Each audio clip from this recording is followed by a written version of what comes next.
All right, guys. Well, thanks for coming back to round two. I just wanted, and it was talked about. It wasn't just me, because I know Eli texted me literally at like 7 a.m. the next morning, like 6 hours later. I don't even know how the fuck you were awake, but you're like, yo, like maybe we should scrap that. Maybe we should redo it. I definitely think being on that sober game right now, for me at least, it's I just wanted you guys to come back on, and some of my like bigger picture questions I just forgot and I didn't ask, or like they were asked, or they were kind of like answered in just like a way that like if I was sober I'd be able to like go into that motion. But like honestly, like it was Friday night and I was just like having a fun time with my homies. But yeah. So like what the fuck happens now? Because like, okay, so here's the thing, like we need change more than ever, like in terms of the community and just like how you grow as a person and just like everybody's fucking mental, physical philosophy. Like I feel like all that needs to be changed, but it's almost impossible because of like the people in charge, bro. But the thing is, the people in charge are fucking rapists and pedophiles. You know what I mean? And this is all like documented now. Like we have these laws that you go to jail, you have a record on your reports or your file. Like it's impossible to get jobs now, impossible to find housing because you're like a fucking felon or whatever, you know? And there's tens of thousands of stupid bullshit laws that get created, and pretty much like the purpose for all of that is we're just at such a disadvantage being like the average people. Like we are the average people. Like dude, we're going nowhere. We're doing nothing. We're just gonna sit here and fucking die, and like nothing's gonna change unless we really do something. So today I wanted to talk about like some solutions, because we're just literally sitting here with our thumbs up our ass while these people get like taxes and stuff. Like why is tax rate so high? Like why am I losing literally, like when I was in Oregon, dude, I was losing like 33% of my paycheck. Yeah. Like this stuff's created and it keeps people at such a disadvantage, dude, unless you're born into like a millionaire family or like, you know what I mean? The people going into power, they're going into power because they're fucking, it's a bloodline of power, bro. Like yeah. How do we get out of this, guys? Because I think we need some people to step up right now more than ever. Like our ideas and our vision is totally focused on the wrong thing, and it's like that on purpose. We're a bunch of dumb fucking Americans that just like are fighting and bickering over things like COVID and fucking police brutality and like all this shit, but it's like set up on purpose to just keep us like at bay and to keep us all like at the lowest of the lows. And then you have people that are these multi-billionaires, trillionaires, fucking stealing little children and raping them. And then we have people voting for the people doing this, like Hillary Clinton, Bill Clinton, you know what I mean? Joe Biden, Donald Trump. Like, what do we do now, guys? Like, for real. I think a place you can start would be to try and untangle yourself from all of that compromised politics. If you know that everybody's got a folder on them, you know, Democrat, Republican, people at the top echelons of government, if you know that they're probably dirty, they're corrupt, they've been diddling kids, there's rumors of it, there's this, there's that, implicating them in this kind of stuff, which I would wager that there is a large portion of these upper echelon government officials that are involved in this kind of stuff. Mm-hmm. And if they are all compromised, then you got to start out by just not getting so worked up in the game. You know, there's no lesser of two evil candidate. There's no I only vote this because that. It's like, stop getting caught in the game at all. Clearly there's a game going on, and it siding one side or the other, or trying to argue one side's morality over the other, you're arguing for two sides that are equally immoral and wrong. So really try and take yourself out of that two-party ideal, you know, the Republican versus Democrat, conservative, liberal, all that. Try and get away from that, because that's really just a place to keep your mind caught and give you an enemy instead of trying to think of solutions. Yeah, and I think it's very important to become a sovereign individual and not depend so much on that system. But obviously, of course, still participate in the discussion. I think that's very important. It's also really difficult when you kind of have to label everything as like a big conspiracy too, because I mean, we have these ideas of what's going on. We get little glimpses, like Jeffrey Epstein, like tip of the iceberg kind of shit. But we don't have the solid evidence that implicates all these people. And so we have to deal with what we have. And yeah, it's dangerous to fall into like that mindset of everything is a conspiracy. Because, I mean, there is certainly horrible shit going on. I mean, pedophilia is not to be dismissed. I think that's a terrible thing going on. And if just the possibility of that happening should be enough to, like, make sure we have enough resources allocated to, like, stopping this and preventing it. I think it's, like, probably one of the greatest terrorist, like, industries in the world. I mean, it's, like, $150 billion industry. So human trafficking and pedophilia. Yeah, and what people in power who are greedy wouldn't want to get involved in that, you know? You can make a fuck ton of money off of just trafficking people against their will because they're not getting paid. It's free labor. It's slavery. Yeah, and then so people who are in these positions of absolute power can get corrupted very easily. And I think that's part of the program. I mean, Eli, I think you could add on to that, like people who are compromised. Yeah, I mean, I wouldn't doubt that most politicians who are in that, the way they're able to get up into those higher echelons in, say, the Democratic Party or the Republican Party is because someone has dirt on them. They have a bunch of corporate backers, financial backers, people who give the money, pull the strings through a lot of lobbying, rallying, and of course, you know, it all ties together with these high up names. The people who give money a lot of the times are the people implicated and involved with these pedophilic rings, and they can really compromise a candidate. So say you have somebody on the left or the right you really like, blah blah blah. If they're up that high, there is a chance there's like a folder on them that, you know, people above them, people who pay them, have some sort of dirt on them, hold it like blackmail. So it's like, you're gonna vote for our thing, or you're gonna lobby our group, you're gonna push our corporate interest through, or we're gonna dump this out, or you're gonna get this funding for this, you're gonna get this for that. And it's a huge blackmail network that's involved with most of these pedophilic scandals. I mean, that's how Jeffrey Epstein got rich. He would get very rich and powerful celebrities, politicians, people, and then bring them out to the island, his private island off the coast of New Zealand, where they would engage in explicit sexual and abusive acts with minors. Either this was recorded or held against them in some way from Epstein, where those people would end up giving him money or advancing his career in some way. So it was used for blackmail. That doesn't excuse the action of the people who did those things. Clearly, they have something to be blackmailed on.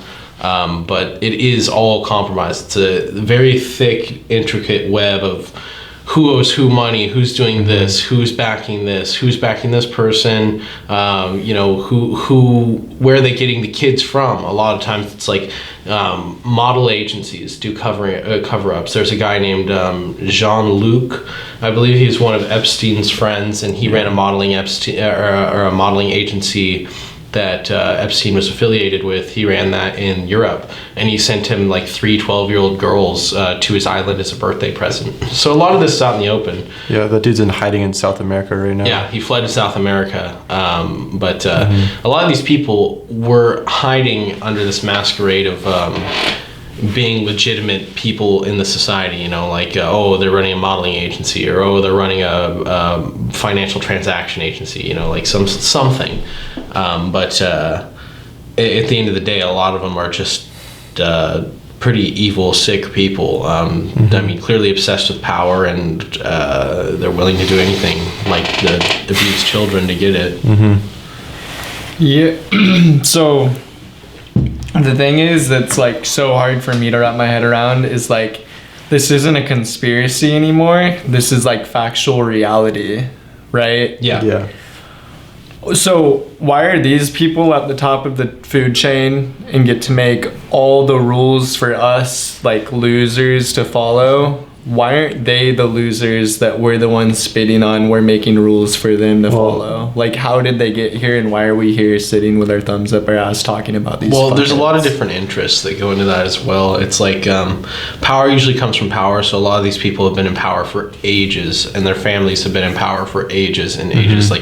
Like hundreds of years. Yeah. Like, I mean, a lot of things are reset after, you know, we go through major world conflicts like World War I, World War II. A lot of new lines are drawn. We go through Vietnam, a lot of new things. Like, our conflicts change up power dynamics. Like, the USSR had a bunch of people in charge, and after the USSR collapsed, they weren't up there anymore. But a lot of people in the US, it's a lot of old money, and a lot of money interests that have been around for quite a while. And all these, like, these people make the rules for us to follow day in and day out. Like, I have like a list of like stupid laws and like stupid rules that we have to follow going on, and that's for like a whole nother day. But like, I'm sure you guys have heard me rant about like why is it, let me give you an example of this rule that some idiot made. So in SLO County, it's free to go get a COVID test, a coronavirus test. Outside of SLO County, and this is just something that came to my head today, outside of SLO County, it's classified as free to get a COVID test, but they charge you $190 to walk in. So it's not free.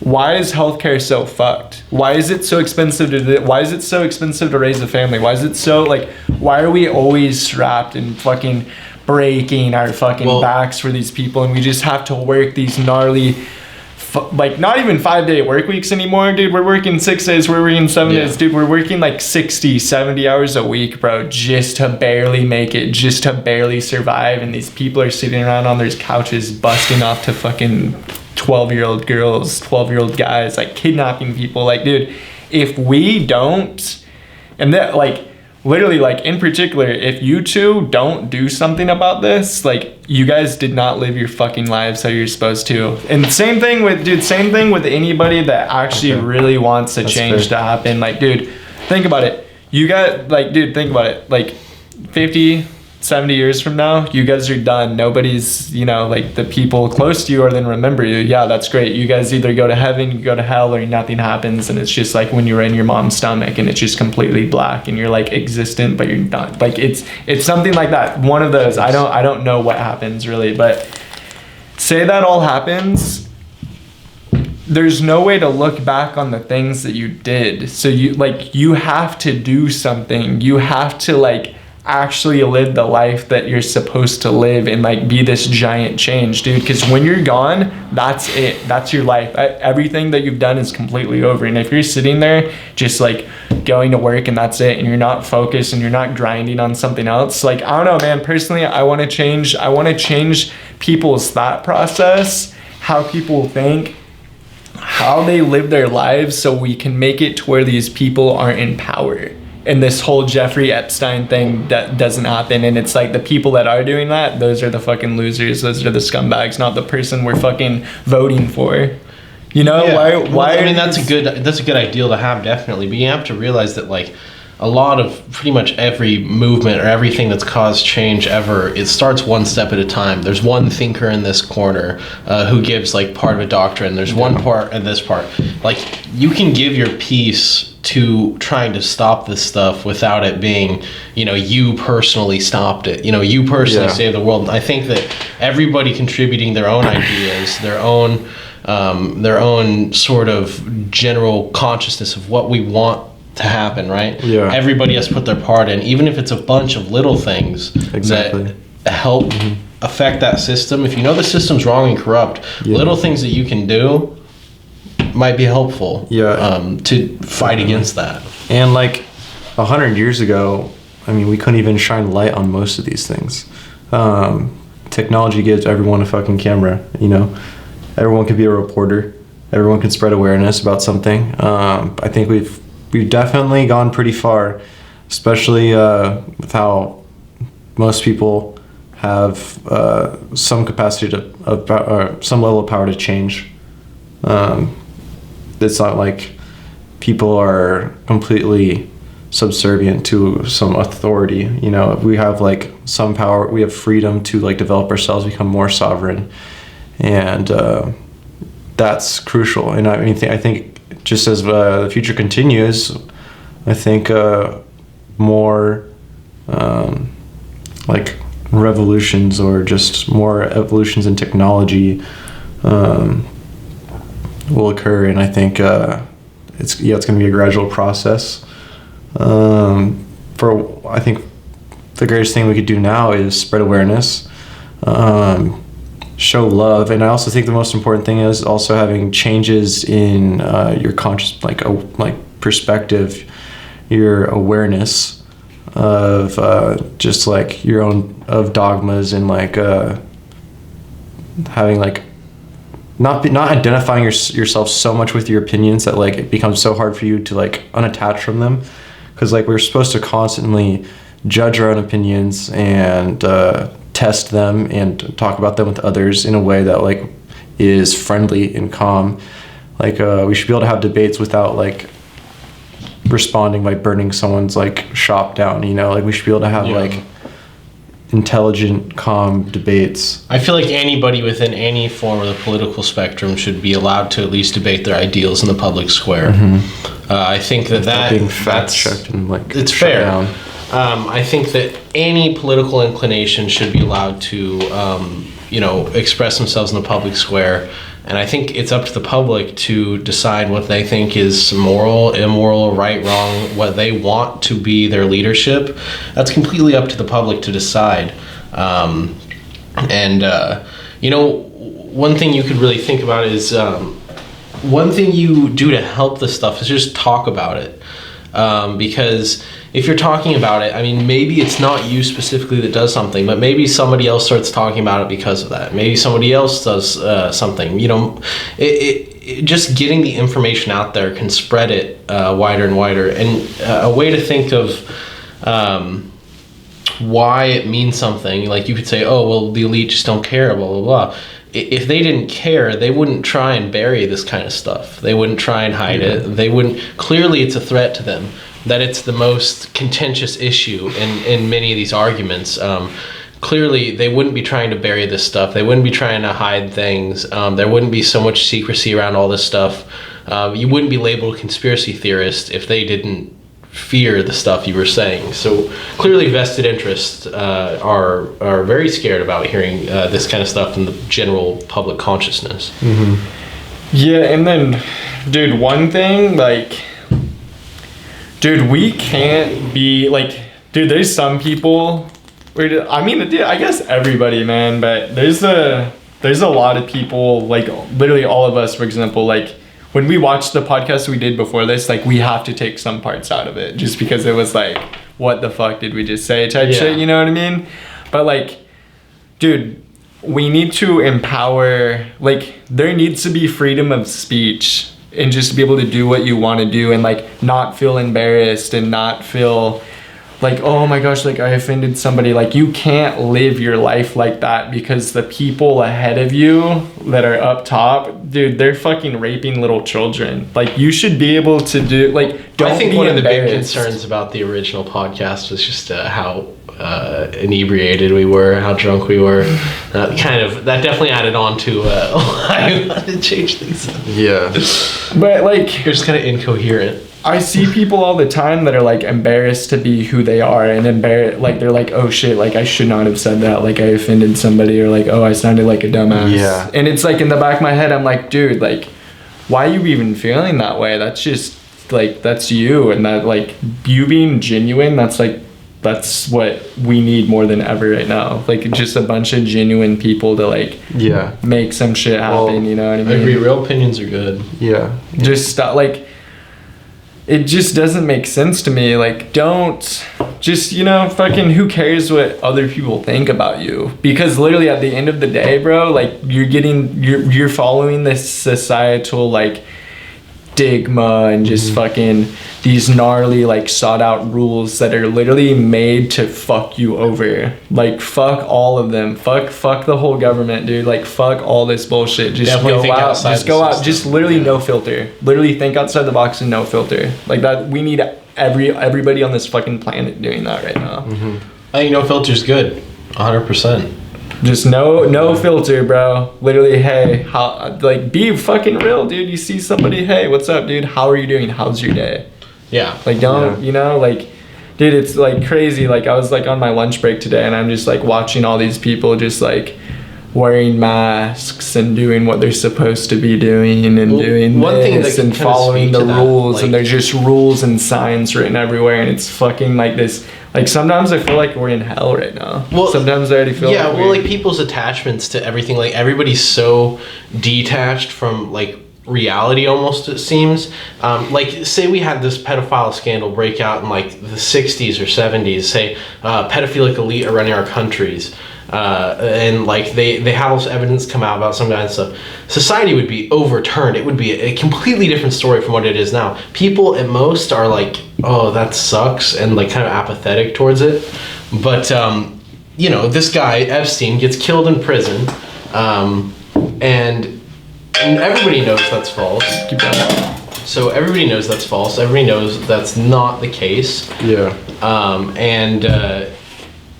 We just know another generation or group in history would easily go out and try and do something about it. But that should tell you a kind of general idea of how like apathetic and in their own world everybody is today. Yeah. You're not willing to take any sort of action. You're not willing to do anything. And a lot of it's set up that way. I mean, like the government, it's like, what are you really going to do? But even speaking out against it, most people just don't take the time of day.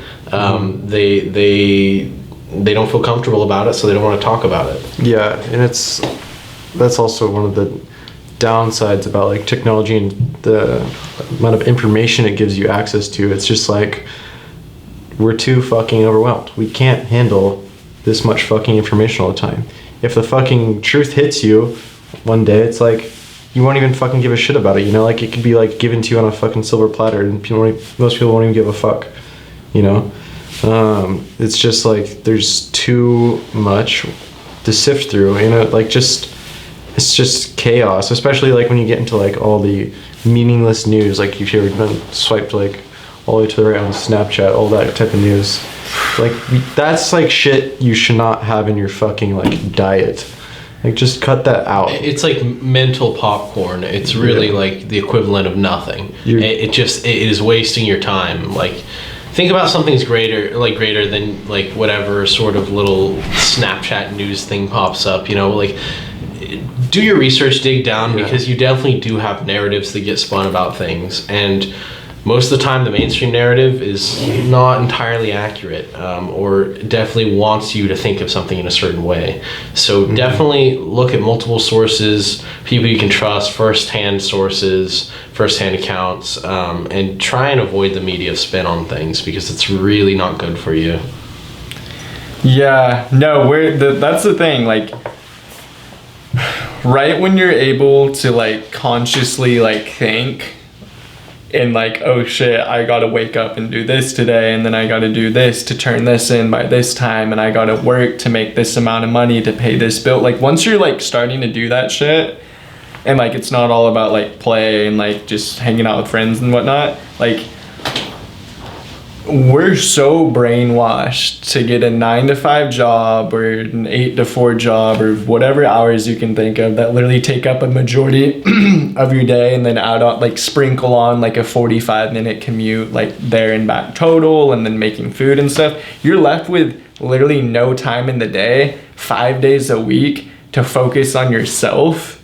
And then on top of that, you're brainwashed to traditionally get married and have a ring finger on, and traditionally you need to have kids, and like traditionally you gotta take way less risks and follow these rules, and you gotta you're literally just pouring out your pocketbook. I think, and it's literally it comes back into what you guys were saying with the media. You're also brainwashed to get off work, come back, drink some wine, which is fucking killing you, and then sit down and listen to the news and listen to this party versus this party, and we're watching these people fucking argue with each other, and then they're just raping children, man. What's going on right now, guys? All right, we could as there is a lot of fucked up shit. The system really fucked up. That is very apparent. But we can't blame everything on that system. We have the capacity to change ourselves. You should take full responsibility for your life, and you can change it. You don't have to work a 9-to-5 job. I mean, people are programmed to think that. You're right. A lot of people are programmed to think that. That is a problem. And getting people to realize that is hard, and sometimes it's impossible too, especially if you're raising a family. How do you even have time to think about other things, But it's that's a revolutionary action, is to find a way so you don't have to do that. It's it seems very a very complex, difficult thing, because maybe it's intentionally made to seem that way. But I feel we just have to actually take the time and devote ourselves to finding some ulterior way to make a living and have that time for ourselves to develop ourselves, And I would kind of push back on what you're saying about tradition and, having families, kids, all those things as part of aiding and abetting the system. I would say that tradition is much older than those things. Generally having families, having a good work ethic, having all that stuff. I wouldn't put any negatives against any of that, actually. I wouldn't say that's mind controlling. I would say that's something that, people who just want to live a decent life do. And I would say that they've done it much longer than these pedophiles and stuff have been in charge. It's just that they've been complicit living in a world with these things going on for too long, and they've done nothing about it, but they're still living in the world that was there before these things were going on. I wouldn't blame it on you're being brainwashed by society. I would say more akin to these people are just controlling society from the top down. If anything, the mainstream media's doesn't push wanting you to have kids or wanting you to start a family somewhere or anything. They push a more metropolitan, go live in the city lifestyle. So they if anything don't like tradition as much as these pedophilic elites like to spit on it by abusing children. They're breaking the biggest traditions of a society, the moral taboos of a society. They're breaking them, and it's wrong. Yeah, tradition definitely is very overlooked.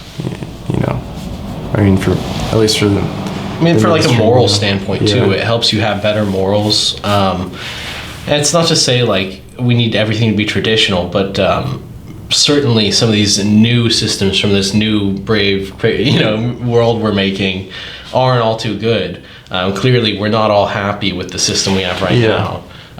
So maybe your best bet isn't trying to just step into the darkness and do whatever random thing you want to do next. Maybe it'd be evaluating and trying to make safe decisions and good decisions for how you want to progress in your life.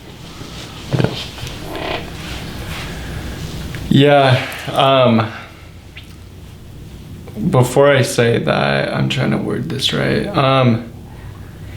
So sometimes I wake up sometimes and I'm just dude, what's the point of living anymore? How do you know what I mean?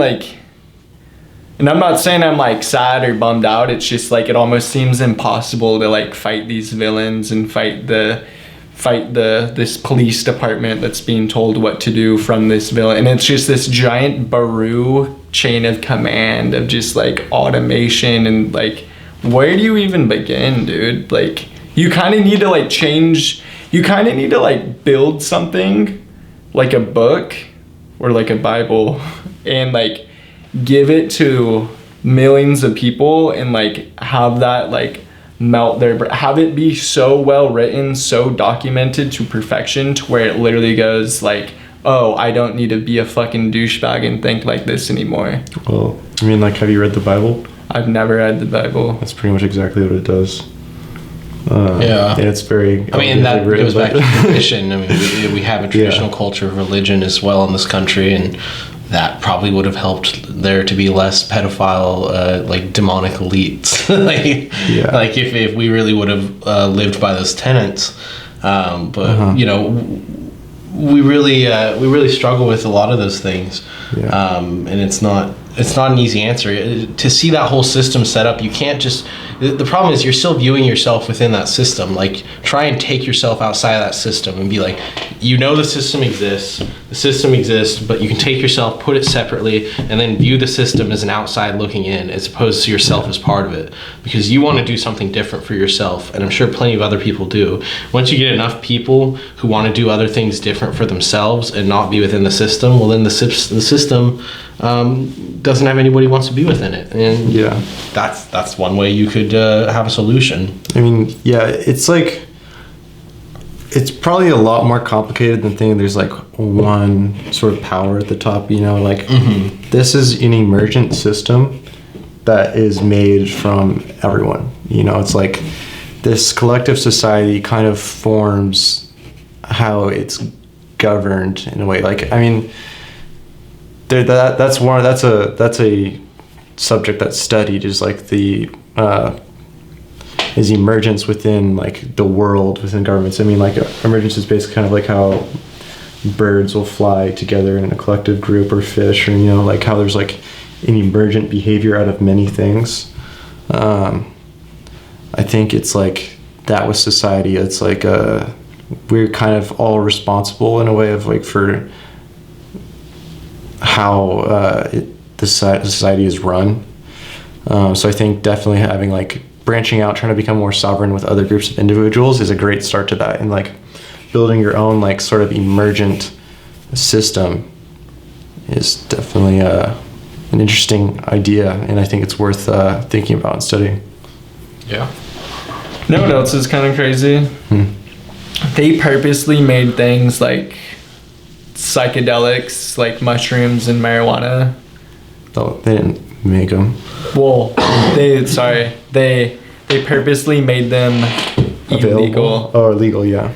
But those, like, psychedelics literally expand your brain, and they expand your way of thinking, and it kind of makes you like, it makes you have like this flood of realization, and it makes your brain, first of all, you're using different pieces and points of your brain to connect these imaginary dots that you never thought to exist, and it literally opens up a different dimension that you're finally able to like interact with. Some people can understand, and sometimes it just takes time to understand, either sober or on psychedelics, but like it makes you like, you guys are talking about separating yourself from the system and viewing the system over here, and then viewing yourself and like your own purpose in this lifetime. Yeah. Like, psychedelics helps you do that, and it literally makes you fucking smarter and like more capable of doing that. But they purposely made that shit illegal because they do not want the human species to continue to evolve. And I feel like one of our biggest parts of evolution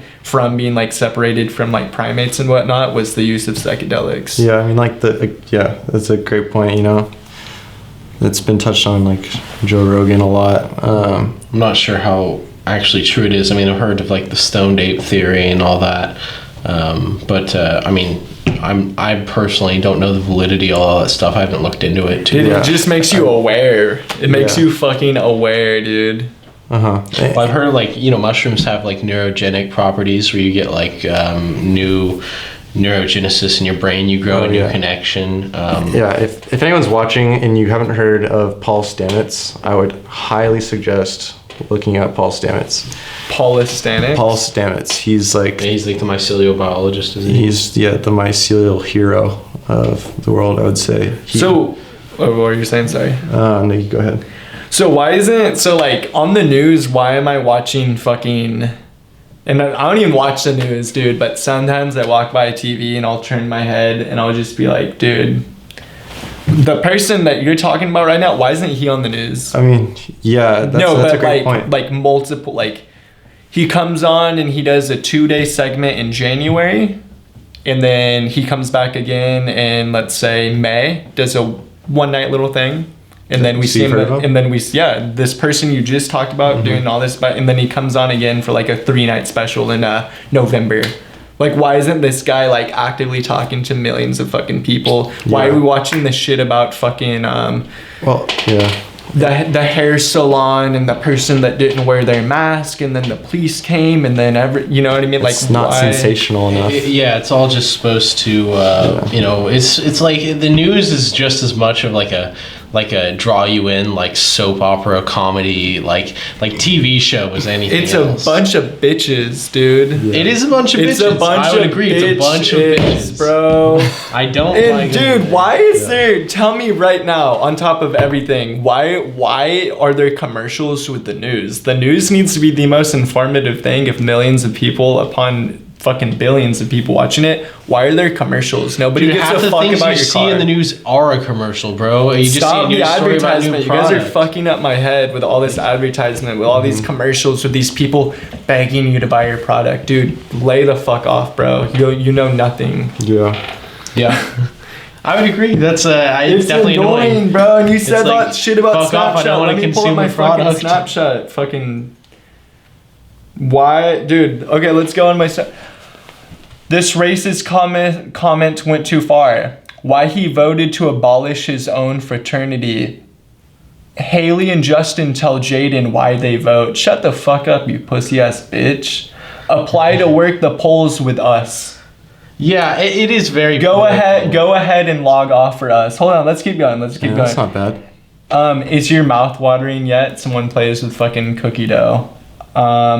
Addison Rae's new friend is creeping some fans out. Dude, these people are fucking losers. I promise. They are. I promise you. No. I promise you. I put my life on it. I bet maybe one out of the 100 people that we just went on the fucking advertisements and shit. I bet you there might be one dope person that just like did it for some quick cash or something. But these people, like, I bet you would not have a damn fun night. I bet you that shit would be so fucking awkward, dude. Yeah. I bet you it's some weird ass shit going on in their houses. Like just some very, very bland and people not... who like create those news headlines and articles. Dude, it's like dude, what are they living for, man? Tell me. And if somebody knows, dude, call me. You guys have my fucking number. You guys know where I'm at. Like, literally call my ass and explain to me, like, why the news. It's all just like a spectacle, man. They're all making something for you to awk at, so you have some sort of tether to reality. They want you to, be interested in what they want to present to you. And it's like they're shooting that into your head. Like, that's what your phone is. It's your phone is more of a fucking advertisement product than it is like your social media device. Yeah. Like you have part to blame in that. So do I. So does everybody. You are engaging with the advertisements. If you go outside every day, you go on a run, you go on a jog, you eat some fucking fruit, I don't know, lift some weights.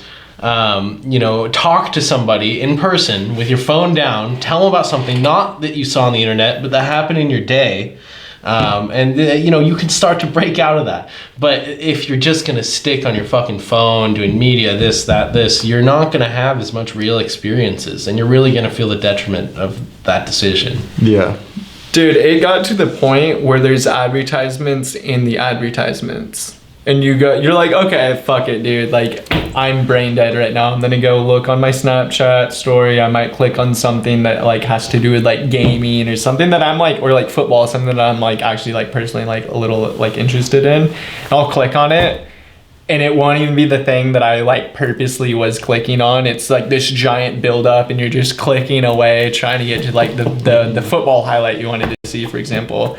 And then like there's literally 6-second Corona ad, 6-second Pacifico ad, and then you get like 6 seconds of like trying to click through, and then the next ad pops up, and then finally you're like 3 minutes in, and then you get the fucking football highlight, and then there's an advertisement in the advertisement. Then you realize that you clicked on an advertisement and you got all this bullshit, and it's like, dude, what am I doing with my fucking life? Yeah, I hate it, dude.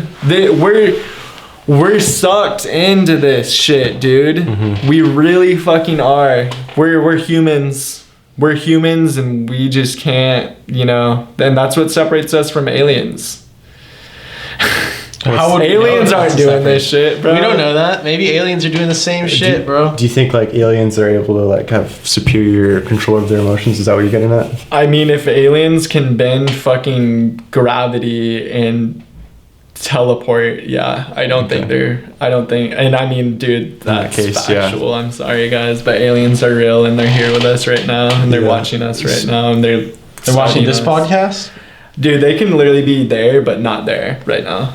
In that corner. Real Yeah. shit. Dude, the UFOs fly like a fucking zigzag. Do they fly inside of rooms and shit? I don't know. The thing is, like, they teleport. Yeah, speaking of like the flood of information, no one gave a fuck when that like news came out that the Pentagon confirmed there being alien craft. Yeah.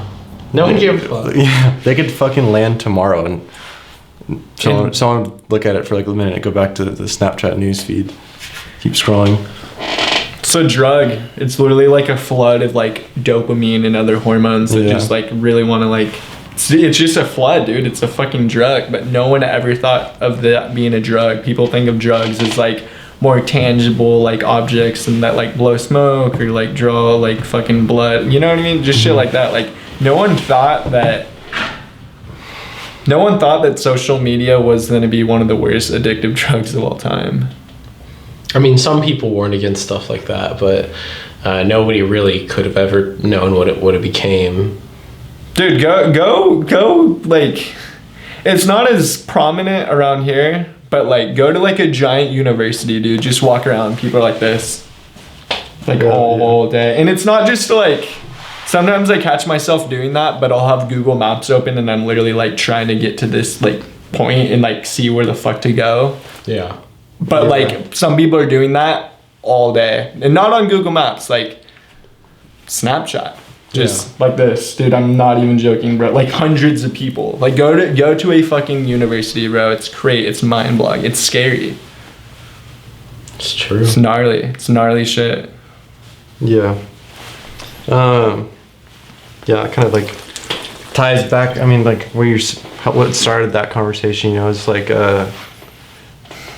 things that allow you to see that perspective, like mushrooms, for instance.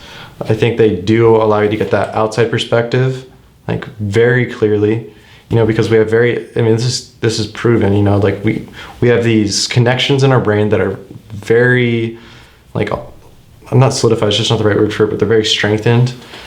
And typical. Yeah, like we get these habits that are built into us, and our perspectives and observations become very dogmatic. And mushrooms and like certain psychedelics literally connect you with different parts of your brain that you don't normally use, and they allow you to get to that outside perspective, you know. And I think if we're using all these pharmaceutical drugs that are probably just program us into worse states, I feel like it should be perfectly viable that we should be able to use something that has a much more outstanding effect, just like in its capacity to change. I mean, like in just one dose, you could have a mind-altering experience where you see all your dogmas and it inspires you to change in a deep and profound way. And so just like the evolution in consciousness from being like sucked in, and then also like everything's always about a presentation, you know. It's like that's why so many people have anxiety, you know. It's like we're in a culture that like just values you to like put on this show for everyone, you know. You have to like constantly demonstrate what you do, what you're capable of, and why you're valuable to society, you know, instead of just like kind of like the ulterior, which is like feeling and sort of seeing and just like experiencing and being a part of it, of that situation, instead of like trying to like just project something that you like looking at everyone as if like they're a mirror, you know, just like another way to see yourself. You kind of have to like break those mirrors. And like I mean that's like a common theme too in different movies and stuff like that. And because for instance in like The Matrix, Neo touches a mirror, which is like that persona, that image of himself that the society sees, and then like the mirror envelops him and he wakes up and he's out of the matrix. You know, you have to break that just persona, that like obsession with yourself, you know. And that's such a hard thing to do. It's so difficult. It's especially when it's like so programmed into you. And with social media too, your ego is just extremely inflated. Yeah. Like extremely large. I mean, I know some people on social media who like, oh man, they act like they are the hottest shit movie star on earth, you know. It's just it's kind of crazy. It's kind of crazy. And definitely their perspective matters. Mm-hmm. Yeah, that's I think that's kind of like also that same symbolism is shared when people are baptized. It's like the water's sort of like a reflective surface, and you're like going past that reflection, and then like you're coming out of it, and you're a new person. You're reborn. I think that's a process we all have to learn to go through in some way or another. You know, I think that's one way we could start on the individual level is trying to get that bird's eye view of our habits and trying to change them, you know. Yeah. Just talking about it. No, it's crazy.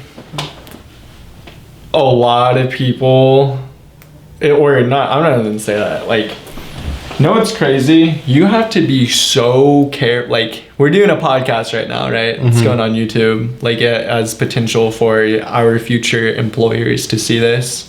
There's always a chance. Yeah. Why do you even say that just now? Like, there's always a chance. Like, who cares? Hi, future employer. Like, what are we doing right now that's so wrong, that's so foul, that's so bizarre, that we're fucking talking on a podcast about what literally needs to happen? Dude, we're doing nothing fucking wrong right now. I don't think there's nothing. You guys have said nothing wrong. There's no I mean, there might be. Yeah. I'm the controversial. I've said the most controversial shit. I would like, love you to guys talk about this with the future employer. Yeah.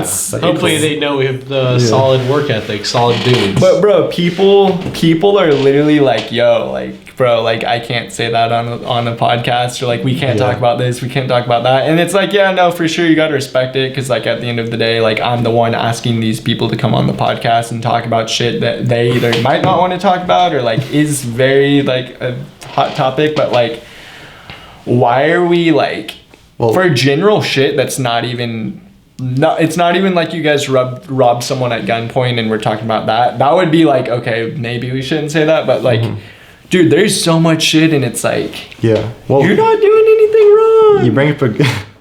You bring up a great point. You know, like, if that's something we're worried about, we should not be seeking those jobs, you know? And I was gonna say, dude, if any of the, like, the YouTube videos, the skits, the podcast, talking to you guys, like, and all your fucking gnarly stuff, like, people are like, yeah, dude, like, that's kind of sketchy to do with, like, future employment and stuff. And it's like, dude, I thought about it, because sometimes I get like super nervous about doing stuff like this, and then at the end of the day, dude, I'm not gonna be true. If I live like that, I'm literally not being true to myself, and I'm not being like the person I need to be, and like, that's I'm not gonna stop. Brilliant way of putting it. Absolutely. I'm not gonna stop, dude. Well, you should have confidence in your ideas. If you really feel you're morally correct, then who cares what someone else thinks? You know, you're fighting for your own ideas. We're fighting right now just to have a voice. We shouldn't be fighting to have a voice, dude. It's something like the right to talk. Like, we should not be worried. We should not be shivering in the fucking dark, scared about like what our future employer is going to do. And if it is that so, and I really don't get a job that I want someday because of this,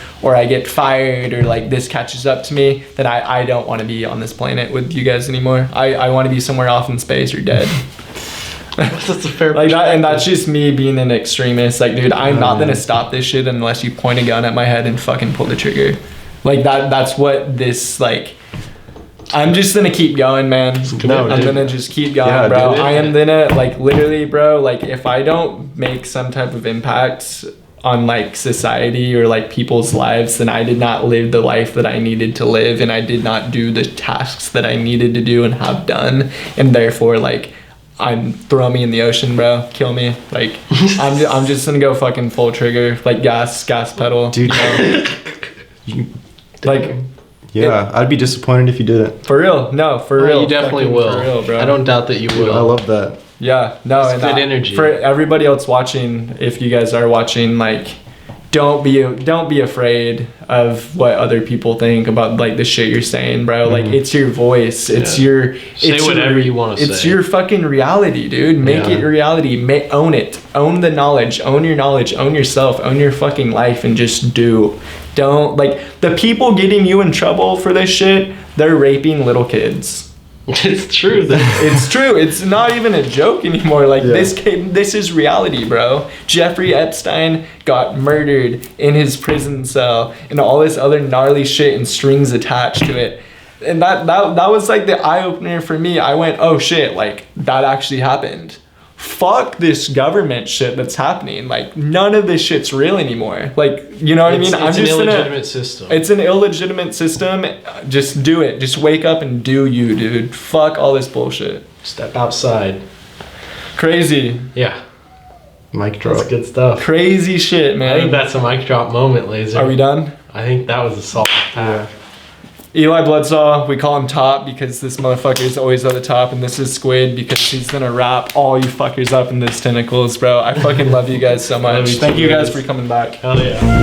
I fucked up the rap game and you ain't even know it. That's what I wanted right I there, just yeah. fucked what's her name and you ain't even know it. She got a tattoo and you ain't even know it. Real talk. We bout to form a little group and you ain't even know it. Let's get it. Stuck in a rock in a hard place. Eminem pocket where God stay. Timberlands pop that jawbone. A bitch nigga tell me how that tar taste. Fantastic. So don't make 12 dance. Fucking forget about it. Fucking forget about it. Forget about it, eh? Forget about it. It's Don Tolione. Yeah, it's Don Tolione.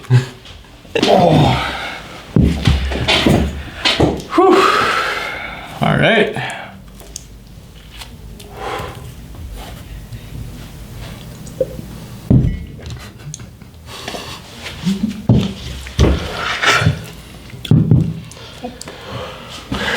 When are we gonna start this?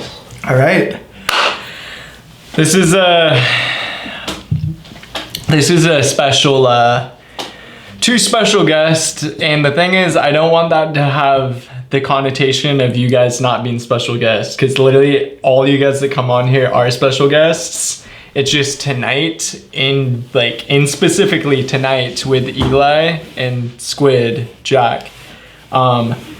This is the first planned podcast in terms of having an agenda to follow, and it's really not even an agenda to follow. I just said hey, I want you guys to say this pretty much because they have a really deep understanding on a lot of shit that's going on right now, and honestly it pertains to you because literally to every person, because your life and how you live it, it's someone else's puppeting you around. But yeah, dude, this is Eli, this is Squid. Eli, where are you from, bro? Well, I'm from Los Osos. I've lived there for quite a while. Many of you may know me. I go by many aliases, whether it's Sloth or Top or Top, just Eli. bro, Top for those closer ones out there. Yeah, I talked to Laser, quite a few months ago at this point, and just talking in general about what we wanted to do the podcast about. And Laser brought it up that Jack and I have very similar interests, very similar knowledge base. So I thought it'd be fantastic if we all did it together. And Laser's like, yeah, let's bring Squid on. And we all decided to talk about some very touchy subjects. So before we get into this, I'd like to let you guys know, viewer discretion advised. You sound so professional right now. It's kind of freaking me out. Sorry. Hey, next person. Viewer discretion advised. Be cautious. He's done. Squid, where are you from? What's your name? I'm from Central Coast. I was actually born in Santa Cruz, moved here when I was 4 years old. And then grew up in Los Osos. Went to Marbella High School. met Laser there, thought he was really annoying until like junior year. And then we kind of started hanging out more. And yeah, I mean, I'd just like to get to the podcast. I just want to make a few disclaimers. To quote Evan, I don't know shit about fuck. Take everything we say with a grain of salt. Big one. We're just here to shoot the shit and talk about some interesting things. Do you think people then get offended with what you guys are about to say? No. If we don't go down any wormholes. No wormholes. What we may seem to be talking about might seem partisan to you. Left, right, conservative, liberal. It's not supposed to be partisan. We're just going to attempt to talk about higher corruption within those groups. So, yeah. And specifically, some actions that have been taken by people very tied in with those groups. So, yeah. It's kind of a bummer for me because like this isn't a podcast where like you guys just get to like you guys did show up and we have been kicking for like a little bit, but like we don't have time to like sit around and like tell like a backstory, you know, about like our friendships developing or like some funny fucking stories. Like there literally is not time to do that. Like we just have to go straight in. Yeah. And unfortunately I gotta pull the trigger. That's true. Okay, so I actually, fuck, don't make me have to refine this. Oh my gosh. And this is kind of this is actually not even the reason they're here today. Like this is to get us on the same level of thinking before we have the real conversation. Okay. This is this is warm up, dude. We're at our NFL football game. Hey, let's warm up for a couple hours. It's definitely warm up.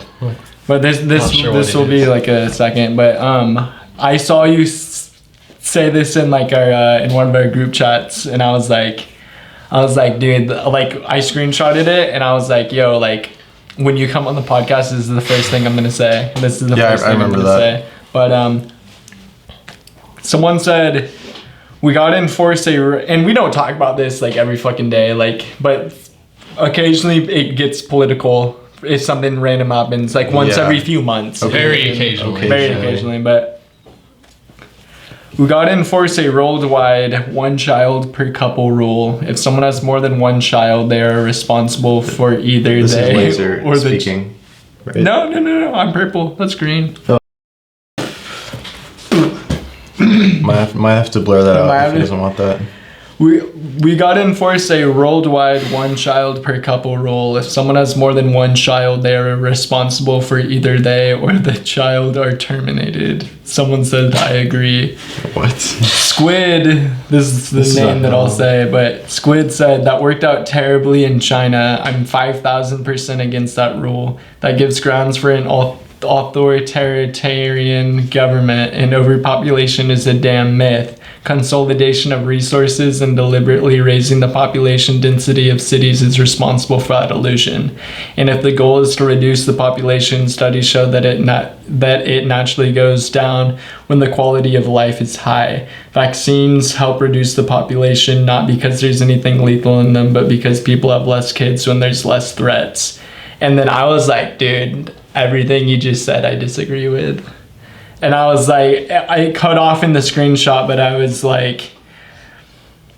pretty much just saying, dude, overpopulation is the worst thing ever. Like there's more people that want to hunt and like reap the resources, like fucking 30 animals go extinct a second or some crazy shit like that. And I was just like, more people, more wood from the fucking rainforest and shit, like the naturalness of the earth is just fucking decreasing. Then I was like, more civilians, that's just gonna mean like more rapists, gang members, and the rest of my shit got cut off. And I was like, bro, like I feel like a ton of the problems right now, like on this planet, are due to overpopulation. You have these giant fucking cities with these people just breathing down your neck and just like this like baru of steps that you literally have to follow and talk to this automated person to get this changed on this thing so you don't get taxed for this. And it's just like you could spend all day fucking talking to like like robots, like, you know what I mean? Like, I just feel like overpopulation's one of the biggest problems, like ever, especially right now. And just like there is no allocation of resources. Like that's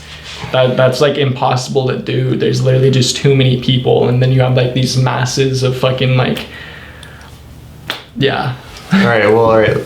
So what would you like to have happen in response to overpopulation? I mean, it's shitty, dude, because we're here right now, you know, but like, you're saying what would my solution be? Yeah, what's your like the philosophy underlying your like belief? I think in order to have children, you can't just like, and this just sounds so fucking like control and power hungry and like what we don't want to happen, but like in reality I think it has to happen. But I think I don't think anybody should be allowed to have a child. All right. At all, dude. No, like anybody. Like you can, so what would your metric be for who should be allowed to have a child? My metric should be you can't have felonies on your record, for example, such as like rape, killing somebody, just like these gnarly things, like fucking like just harmful people. They should not be allowed to have children. People that have not gone through like elementary school and middle school should not be able to have children. People that don't have an income that's fittably fit to fit them, and I know I just said the FIT word multiple times, but like you should have a certain income and you should be able to prove that income, saying that you can pay your rent plus like the food for you. Literally, I'm not even on the baby yet. I'm talking for you and your spouse or whoever the fuck's living with you, and then you should be able to have money left over for that child. Okay. And then I think like, and I can just keep going down, but yeah. So I hate to group you into this. Yeah, no, go for it, bro. But that means you would consider yourself a eugenicist, basically. Yeah, absolutely. I was going to bring that up as well. Essentially, that's a general practice of eugenics, which is only the fittest breed shall breed. What I would question is like people who came from a poor background. You stated like a financial disclaimer in there, right? Yeah. Like economics for like raising your children. So like people who have came from a very poor background, many of those, I mean, my family included, plenty of people's families included, very low income backgrounds end up being people who can achieve greater things in the wider society. Yeah. Would you say that you would like? Where would you draw your morality there? Yeah, wait, and how do you enforce it too? And how do you enforce it? Well, absolutely.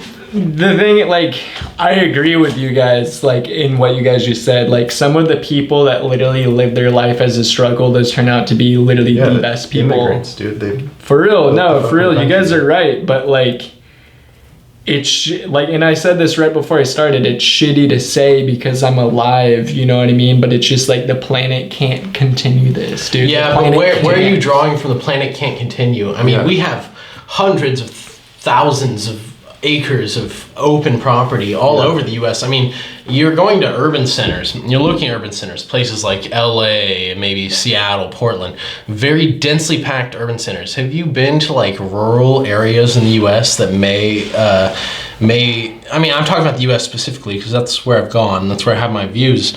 But the US has many open areas, many broadly open areas, and it's not just that. You talked about the allocation of resources. Well, like, let me branch off just on that one point right there. Like 80% of agricultural land is used up for cattle and like farm animals, and farm animals make up 20% of our diet. There's like a huge discrepancy there, you know? So you have like a huge mismanagement of resources. And I don't know where you're going with this. Well, absolutely. That falls into the point of everybody kind of being individualistic. They fall into these states of like, okay, these people have these individual ideas, like, I'm going to be a cattle rancher, I'm going to be this, I'm going to be that. But that doesn't decline from the fact that urban centers have been growing and rural like lifestyles have been on the decline massively.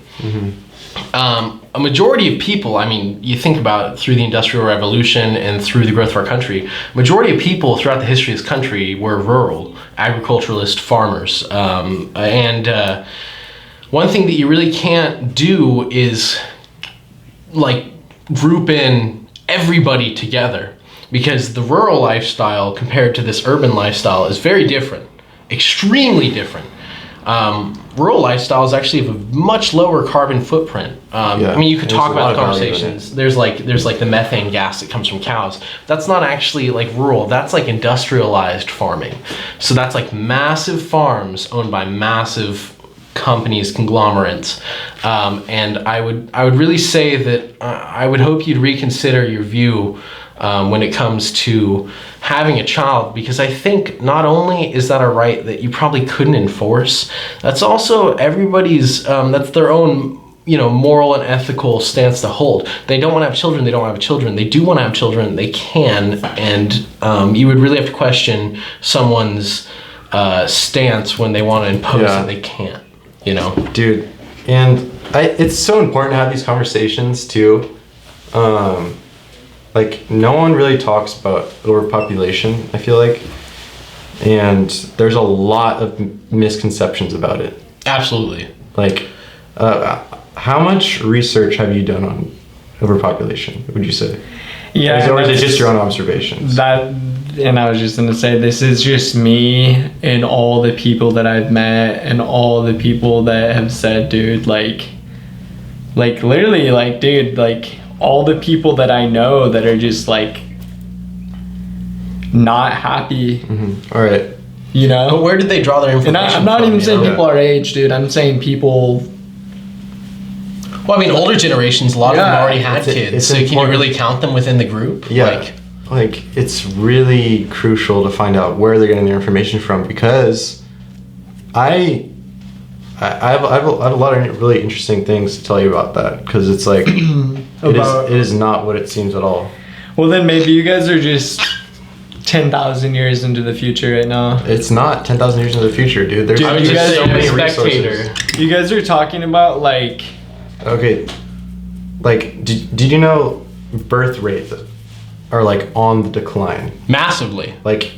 That's good. Fertility is on the decline. It's been on the decline since like 1960. But is that good? 1960s? It's not good. It's not good. And it's because birth rates are important. It's because of the industrialization of like the world. Absolutely. You needed more kids, not only to help you with farming in the past, but to help you generally in life. But also you had more kids to progenerate your legacy. People had a general aspect, a view of themselves as like, this world is more than me. My kids put an impact in this world. I would say if you're anybody who has like an activist or an outlooking perspective, have children. If you have children, that progenerates your legacy.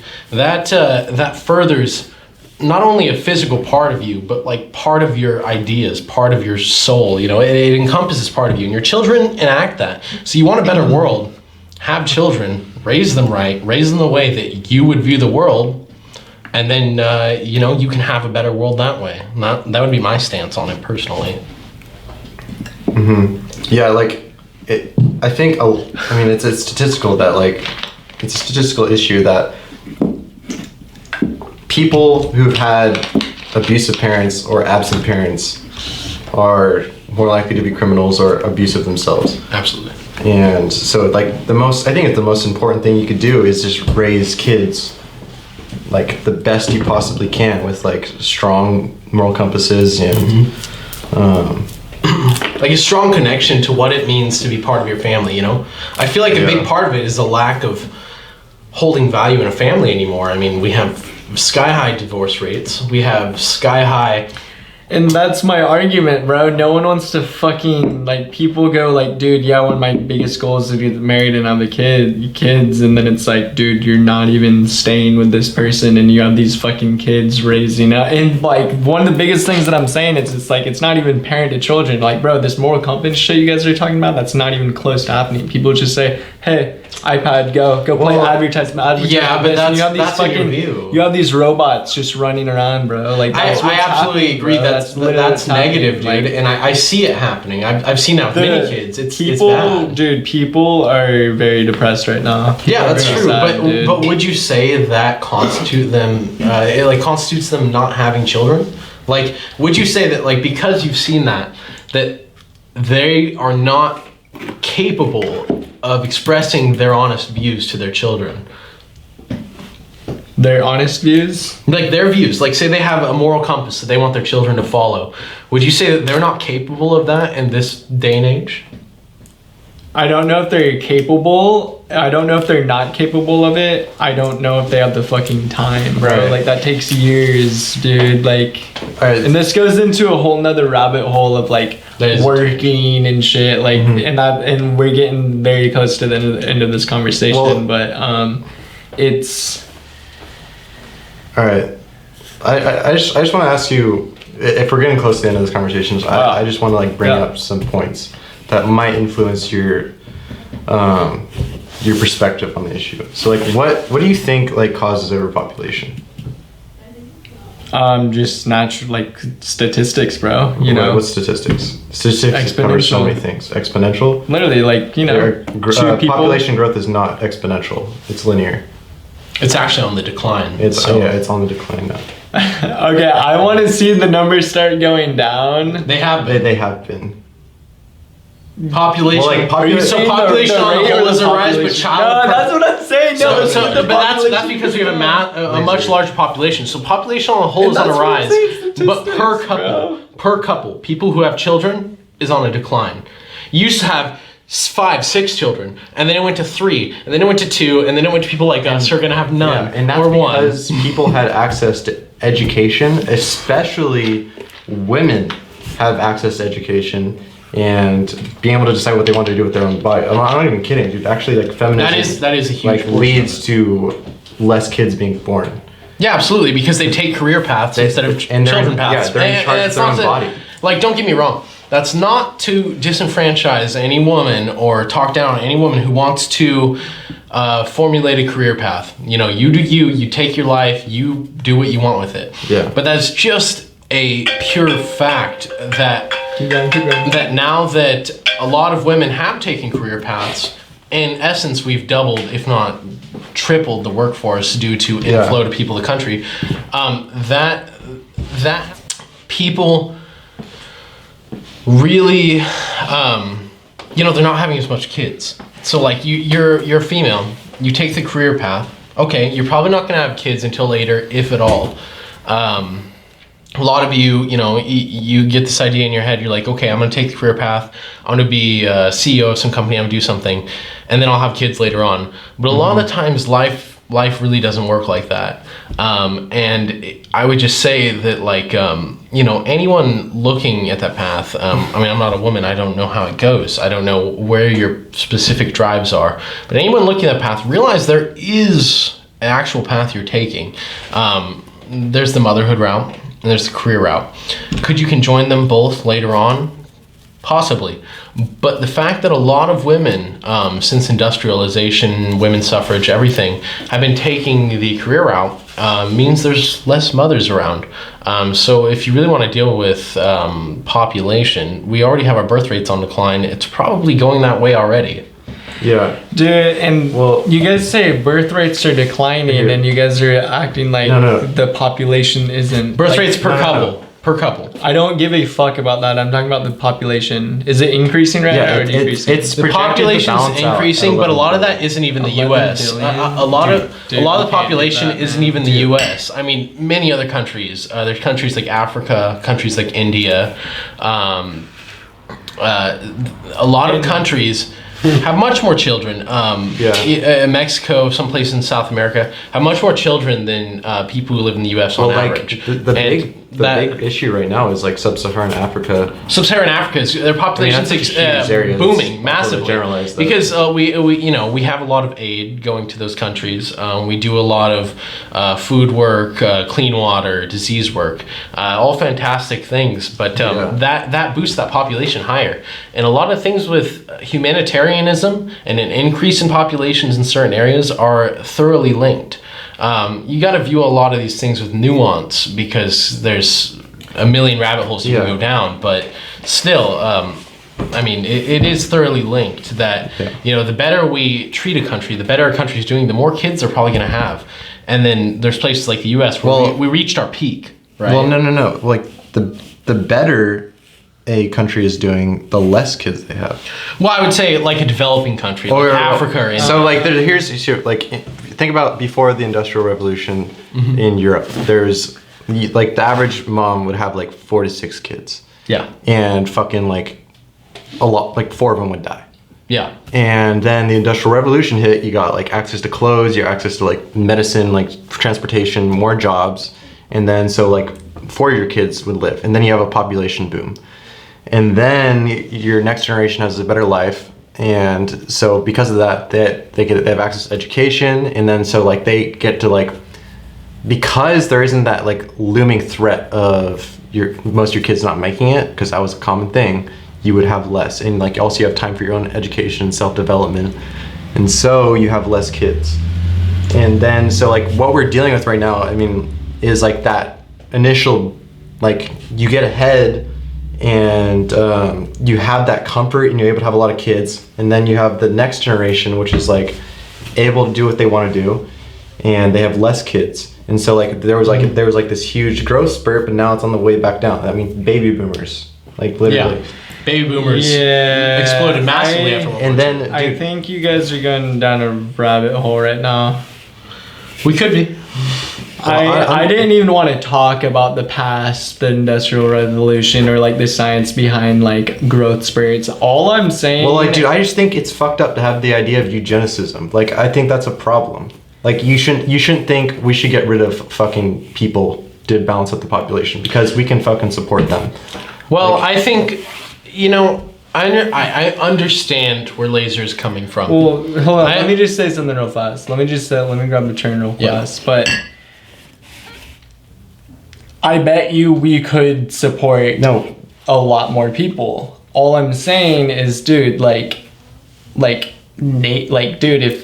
nature is its own medicine within itself, and if you have these giant nature places with hundreds of square miles where there's literally no civilization, like, dude, like, people, like, you just need to be able to go out and fucking explore, dude, and not have all this shit untouched. Like, that's just my own opinion. Like, I'm not coming at you from facts or anything. No, I just think overpopulation, it's just fucking like, I mean, so it's scary. If you have if you have an issue with population through birth rates, right? What would your general stance on immigration be? Like, people immigrating into the country. If you have an issue with the population in the U.S., what would your general stance on immigration be? Because that's increasing the population in the U.S. My solution to this would be to change education and make it involve like better ways of thinking. All right, yeah, problems. That's valid. I think, so like, would you be pro-immigration? Or would you be? I mean, that's the thing. Like, it's good for people to go out and travel and move to different places. But the reason immigration is a problem is because of overpopulation. So you would say immigration does affect overpopulation, right? I'm just saying, when there's millions it's resource of people management moving somewhere, there's not enough resources. Yeah, there's people being born or moving. That's like, that's the two subjects of population. All right, dude. All right. LA's a shithole. There is plenty. There's enough fucking food in the world for everyone. There's more than enough. We have billions of pounds of waste. Over like 60% of food is wasted. Like, it's pretty bad. It's awful, and the reason is because of profit incentive. Yeah. And also, I don't even know, but like, what I'm saying. All right, so like, I just want like to like make sure you like kind of see this, that like overpopulation is like a process that's balancing itself out naturally, and you shouldn't have to like impose laws or prejudices against like immigrants and stuff like that because of overpopulation. like so like most of Asia was kind of where sub-Saharan Africa is today, and Hey, this is your last one. Make it count. Because I actually do want to save a little of this for tomorrow. Make it count. Squid, do you want a little more? no, No? put in that one. Like, I'm like, make it last and you just down the whole bitch.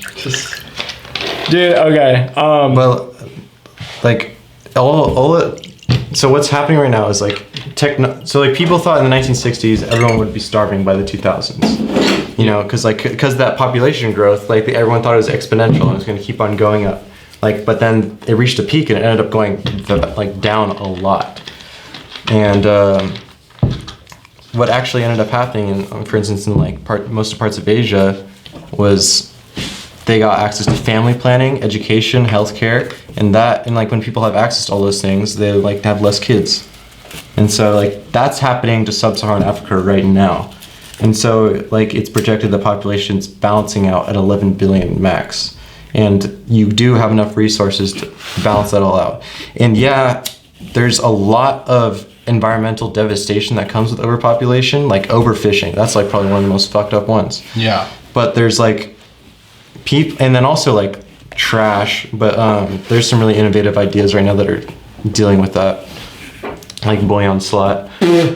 And yeah, it's just everyone thinks that it's going to be much worse in the future. They have this doom and gloom like idea of the future, but technology is on an exponential curve itself, and it's an actual exponential curve in its evolution, and it always does come in to help us out, like food, health, technology, like new ways of education, reaching more people, like yeah. And then also it's just like I could show you after the podcast a lot of like interesting things. I mean, and we've had a lot of talk about it, you know, overpopulation, all that. I mean, do you guys like traffic? Do you guys like that like millions of animals go extinct each year? Yeah, but that's not like, about that. That's going to be there either way. Like We're dealing with the Absolutely. What are you going repercussions. to do? Decrease the population massively? Like we have 370 million people in the U.S. Most of these urban centers, the places you're talking about, traffic, overpopulation issues, are places that are particularly overpopulated. But in the U.S. in general, it's not. And go through any part of the Midwest, any part of the country, any part of northern Washington, middle of Idaho, any of that. You won't see overpopulation. You'll see a lot of empty spaces. Very empty, very nice. I'm not saying increase the population in the U.S. I'm not actually for that. But I don't think we're on some sort of brink. I don't think we're going to have, you know, people bursting at the seams, rushing for the coast because they don't have room. I don't think that's happening anytime soon. Yeah, and the thing is, like, climate change is happening too, and you're saying that's not in correlation with it is in correlation with it's correlation with over-urbanization. But like honestly, dude, I would say it's over-urbanization that is the true factor in this. More people are willing to move to an urban environment. College graduates, pre-college, high schoolers, anybody in a youthful age, probably anybody under their mid-20s, is trying to move to an urban center or near an urban center. Yeah. And that's where urbanization happens. Dude, while you think of a massive population, you're actually thinking of a massive urban metropolitan area. It's not that the populace is over encumbered. It's that the urban areas are massively swarmed with people. Because that's where most government benefits come from in urban areas. That's where cheaper housing tends to happen. I'm putting my foot down. We're I think it's quite a tangent. Yo, dude, the thing is, like, you guys are just like about just going that extra mile and just like giving me all this stuff, and like you guys aren't gonna change my mind. I'm not gonna change your mind. My brain's warmed up right now, and I'm ready to hit you guys with the one-liner that's really gonna start us off with like the topic. One-liner. Let's give it cheers. I'm empty. Dude, you are a walking dump truck, bro.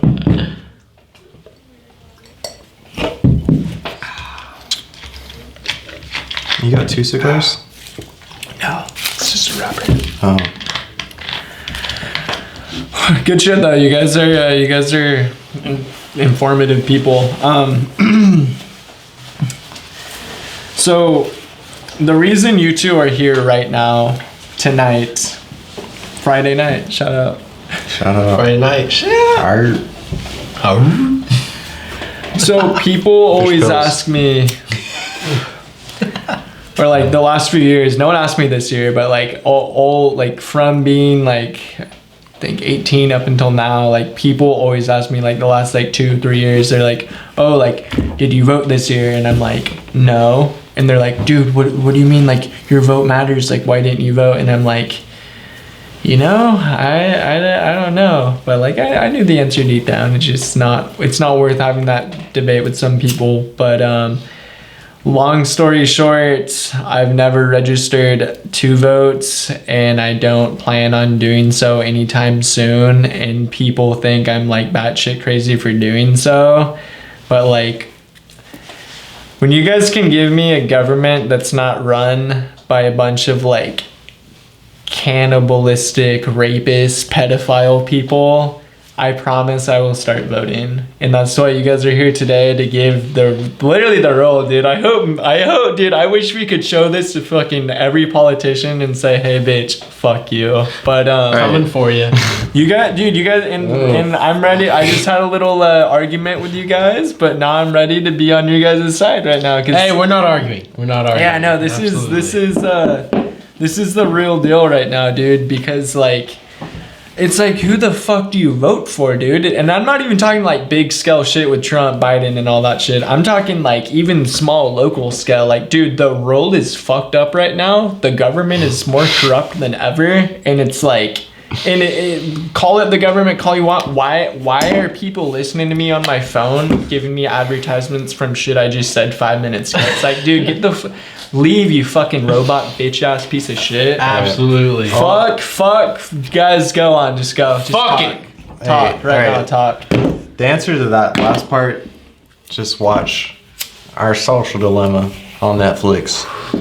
I don't want to like have to summarize that for the podcast. Why a few years ago, when did Hillary Clinton run? Hillary Clinton ran in 2016. Why did people vote for Hillary Clinton? People voted for Hillary Clinton because they're probably leftist, liberals. They weren't conservative. And you know, that's okay for those of you who did. But it was an option in 2016. What are you really getting at? I'm getting at, Okay. Dude, I'm telling you, guys are ready to bite. Sorry guys, a little bit spicy. We got some sharks on deck. Yeah.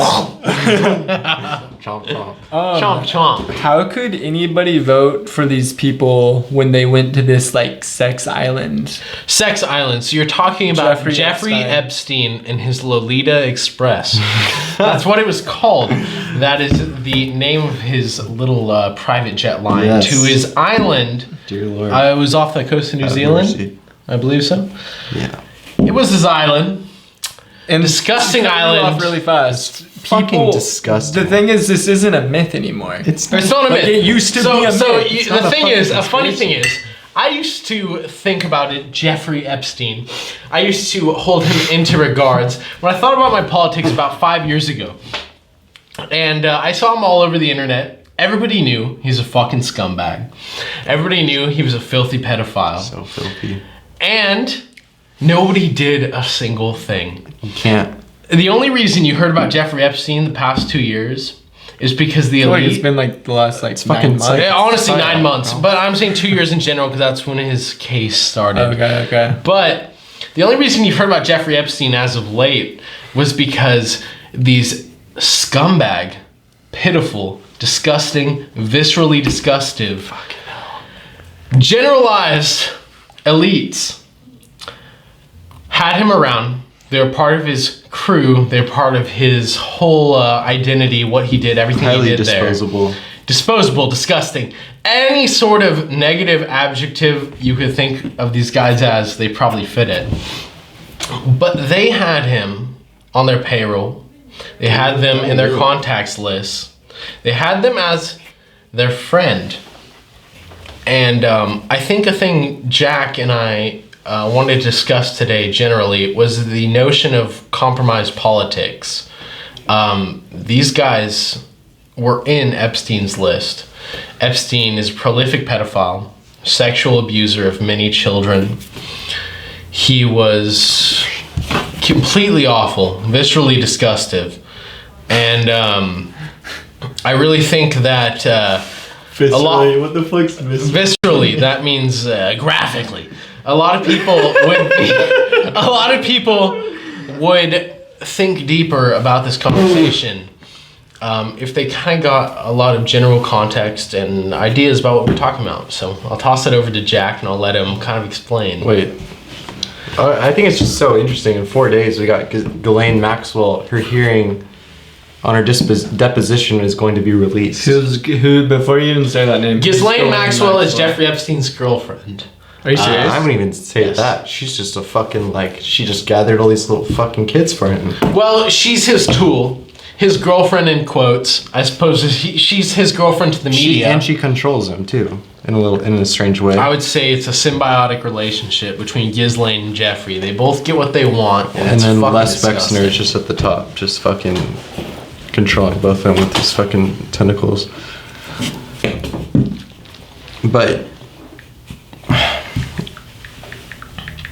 I mean, we have a lot to talk about, and a big thing with it is the pedophilic actions with the elite. it's just And with Jeffrey. it's just a sample too. It's just a sample, absolutely. Like it's very widespread.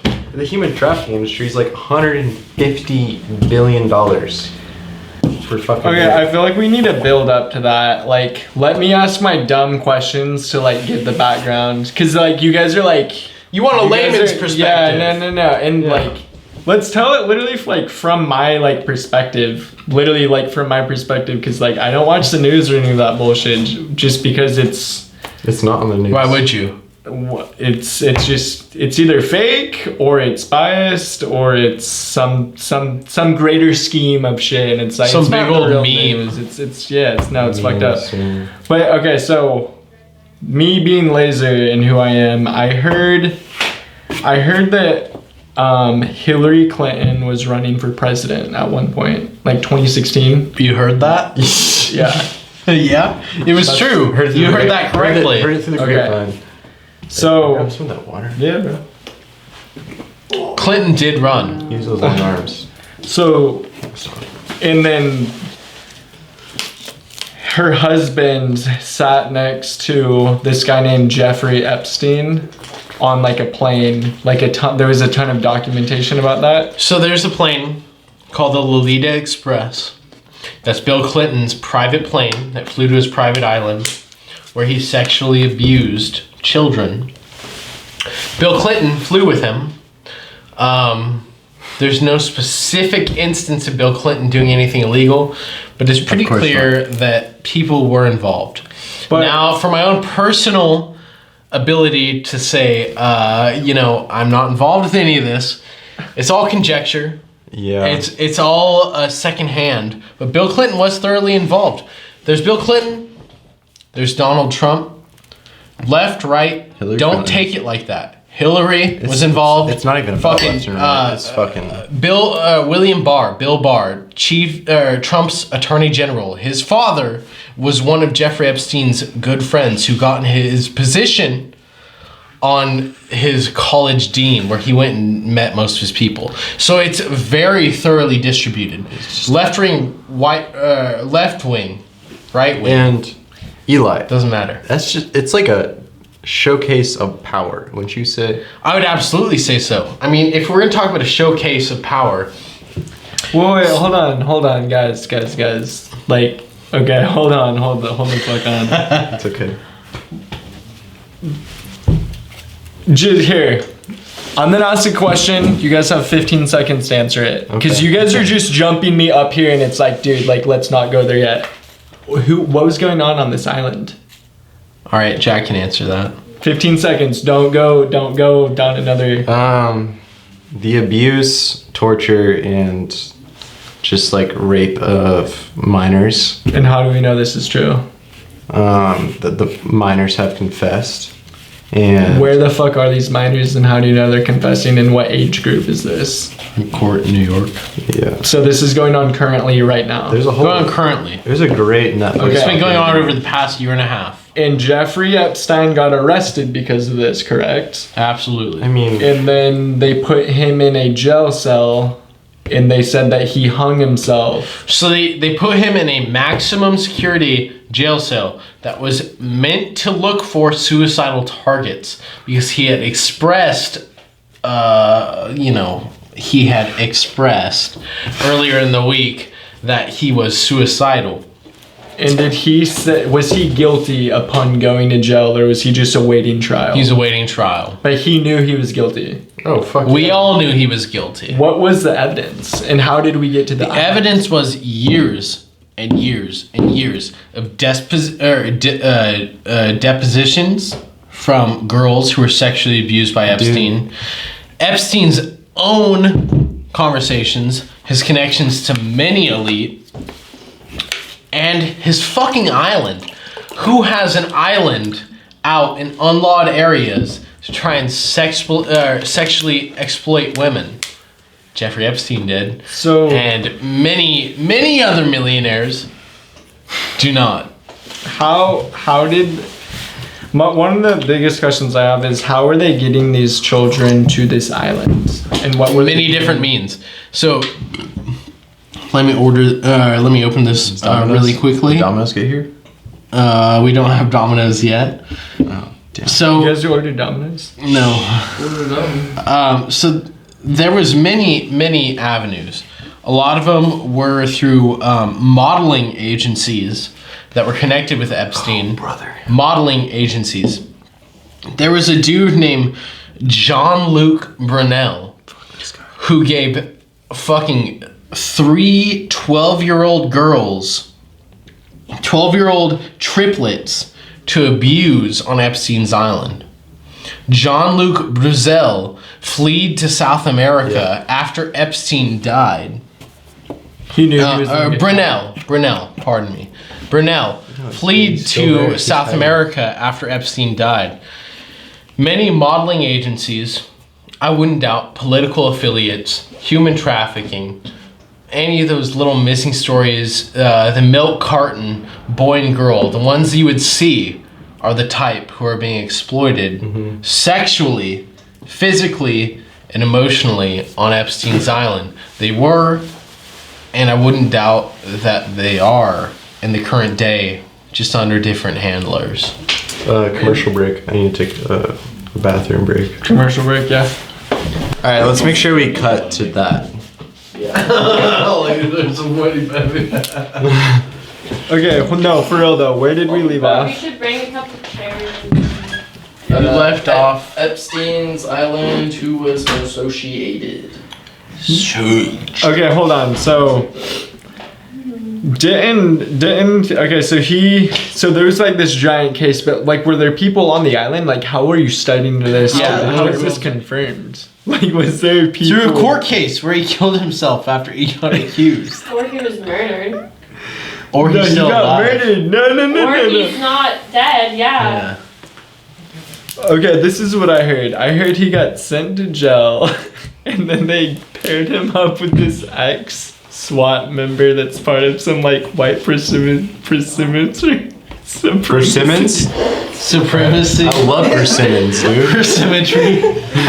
He got paired up with this giant dude Sacred that like persymmetry. no, this like ex-SWAT member that like is like flower, the 8 killed a shit fuck ton of people, Hey, let's talk about. and then he got Gematria. strangled by this We're talking guy. about geometria and the sacred geometry about 8-sided flowers and how they connect to every being in the universe.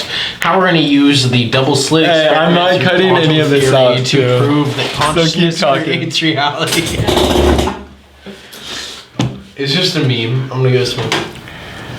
Is there footage of this place? Yeah. Yeah, there's drone footage of Epstein's Island. Did he know that People were on the island. like? Did he know that there was like FBI and shit like watching? Or like who's watching? He who's must in have charge of known, but I this? wouldn't doubt that the FBI and shit. A lot of them were complicit in his actions. Really? Yeah. Yeah. We're not gonna. Okay. Go ahead, And John, then you guys are saying people like Donald Trump, Hillary Clinton.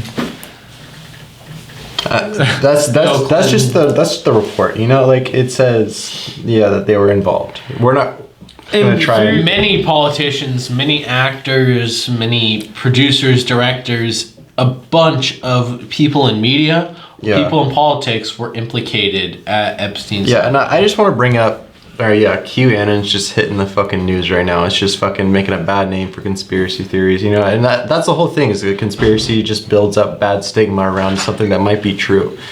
QAnon is a LARP. Absolutely, it's a live action role play of people who thought they were doing something, you know. Yeah. QAnon is a live action role Are you play saying of Q&A? QAnon, which is it's a QAnon? conspiracy theory for conservatives. Yeah, it's basically people live-action who want to role play believe for that Donald Trump is the savior, and he's going to be taking out some dark, deep state web. Look, we're not going partisan. We're not talking about leftist, does he know how to conservatives, do that? right-wing, We're Republican. being objective on the situation. We're being objective. QAnon is a fucking LARP, and just accept it. Yep. And wait, But so we're also saying that it's also creating a shitty fog around. Do you think it's an Possible FBI ideas. psyop, QAnon? I don't know. But What's a it's psyop? So very possible. QAnon, just to fill you viewers in, it was started on 8chan, 4chan, Yeah, 4chan. one of the chans. It was some sort of apparent insider on Trump's campaign, or Trump himself, posting on anonymous forums saying everything's okay, everything, we got an answer. Trump's fighting on the deep fight, the inside, he's drained the swamp, cha. That was the general vibe of it. It was posted on those outward forums. And it's definitely I would say it's a government psyop. I mean, I don't know What's what a Jack would psyop? say. A psyop is a psychological operation done by the FBI or CIA.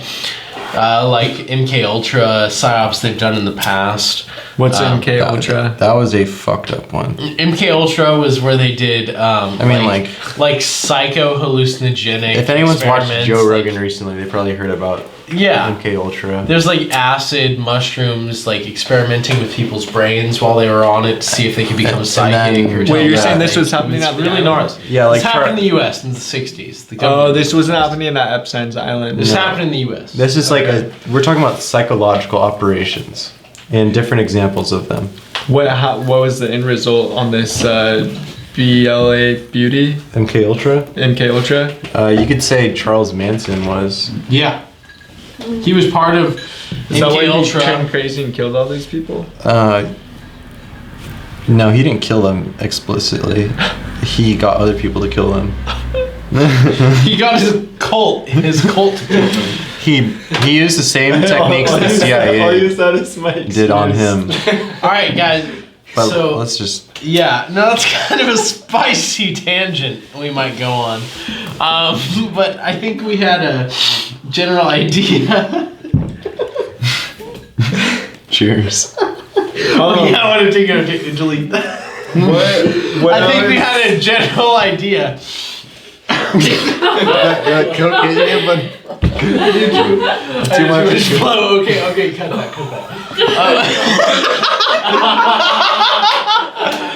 I think we.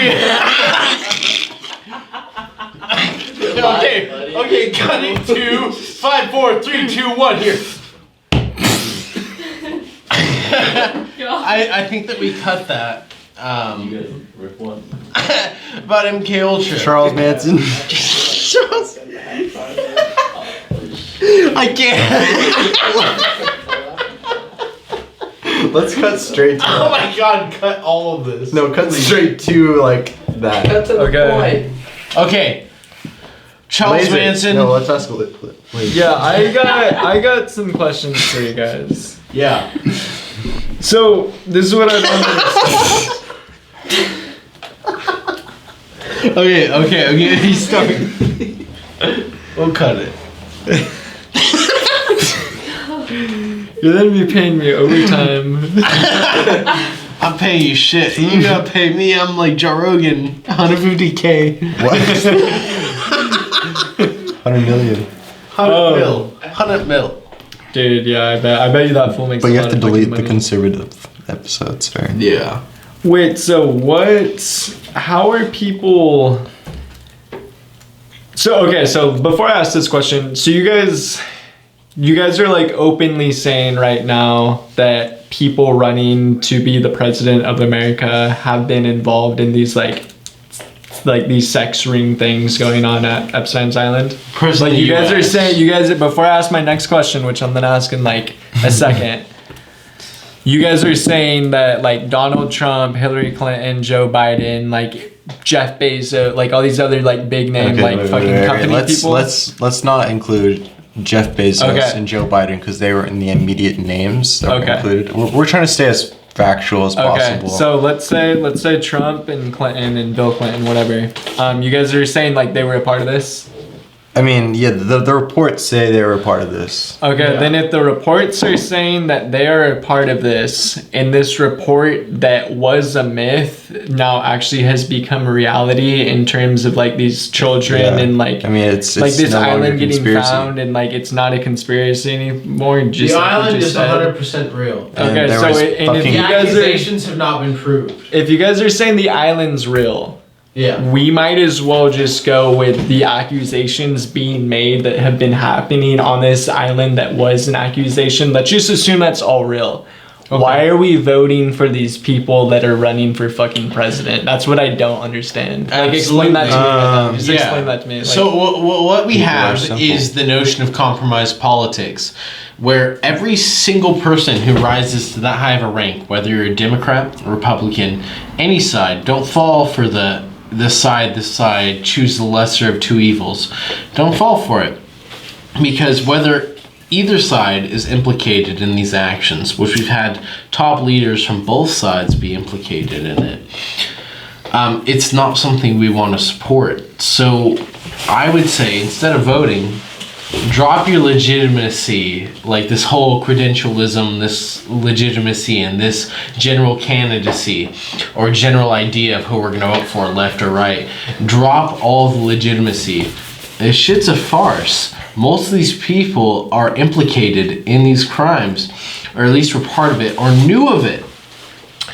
And honestly, just knowing, to me personally, would be an implication of these crimes. It's fucking viscerally disgusting. I hate it. You know, it's fucking wrong. I mean, no one wants And- fucking kids being fucking abused Absolutely, it's and raped. I mean, fucking it's fucked horrible. up. And that's one of the brilliant things about technology is that this shit can finally get exposed. And that's the fucked up thing. This isn't nothing new. It's like, it's been going on a long ass fucking time. That's why the Yeah. fucking human trafficking industry is like $150 billion per year. Like, And it's time we can it's do a something fucking about it. You huge know, it's thing. time we can stop it. yeah. I mean, like, it's that oh, much money. it's a fuck ton. It's a lot. Well, How is all right, there- so you got like human trafficking encompasses like sexual abuse, which makes up fucking majority of it. Then you got like mining, slavery, like all sorts of shit, like just. And then I would even fucking call some actors in Hollywood fucking human traffickers. Hollywood's definitely implicated in this. Child actors, a lot of them. I would honestly say it's probably a majority, if not like the average at this point, were like sexually abused as children in Hollywood. Yeah. Which is fucking And disgusting. it's crazy too, because so many of them come out when they get to adulthood. Absolutely. They admit it. They admit as much. And we still do not hold these people accountable. And I think Jack and I were talking a little bit earlier about, I mean, throughout history, we've seen this with the elite class. Throughout, you know, there was Egypt, Middle Ages, all of history. You view back through it, the elite upper class, the people who held the most power, always held themselves as superior, and not only morally, ethically, physically. Any form you can measure superior, they saw themselves superior under. And they sexually exploited and physically exploited the lower classes below them. Throughout every society, the major elites did this. Absolutely, when you have slavery in Egypt, slavery in anywhere, they were exploiting a lower class than them. Who, you know, lower economically. Yeah, And, before we go on any further, I think Laser had a question about all this, like earlier when we were talking about it. What was my question? You on? Huh? So you're all good. You're following? Yeah, I'm following. Okay. Yeah, I got think it. so. I hope it's I should- followable. You know. Okay.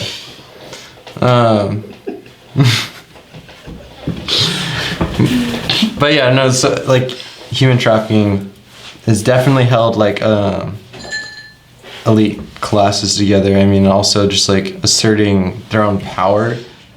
Absolutely. Especially when they're initiating other people into their network, into their circles. Having these rituals and There's many methods. Yeah. Many. I mean, there's the occult. There's hyper-religious activities. It's like What was this shit going on with sacrifice happening here? sacrifice. We'll get into that. So if we're going to talk about spiritual or religious connections to activities like this, you might as well talk about how the elite and the occult have gone hand in hand through millennia. Whether or not you're looking at the Egyptians and their ritual treatment of like people below them, or the Babylonians, or the Renaissance of the U.S. or now, we always have a higher class. Yeah. This, very rich, very elite, very deciding class, and it just exploiting people below them. and that, I mean, like, also like you see a lot of serpent symbolism in these groups, and because like they constantly shed their skin and rebrand themselves. I mean, like, even in the Bible you have the Baal and Asherah, like fertility gods and human sacrifice gods, and they change name like a dozen times in the Bible itself. Yeah. These people, like, they're constantly changing their names and what they're called. Are they gods?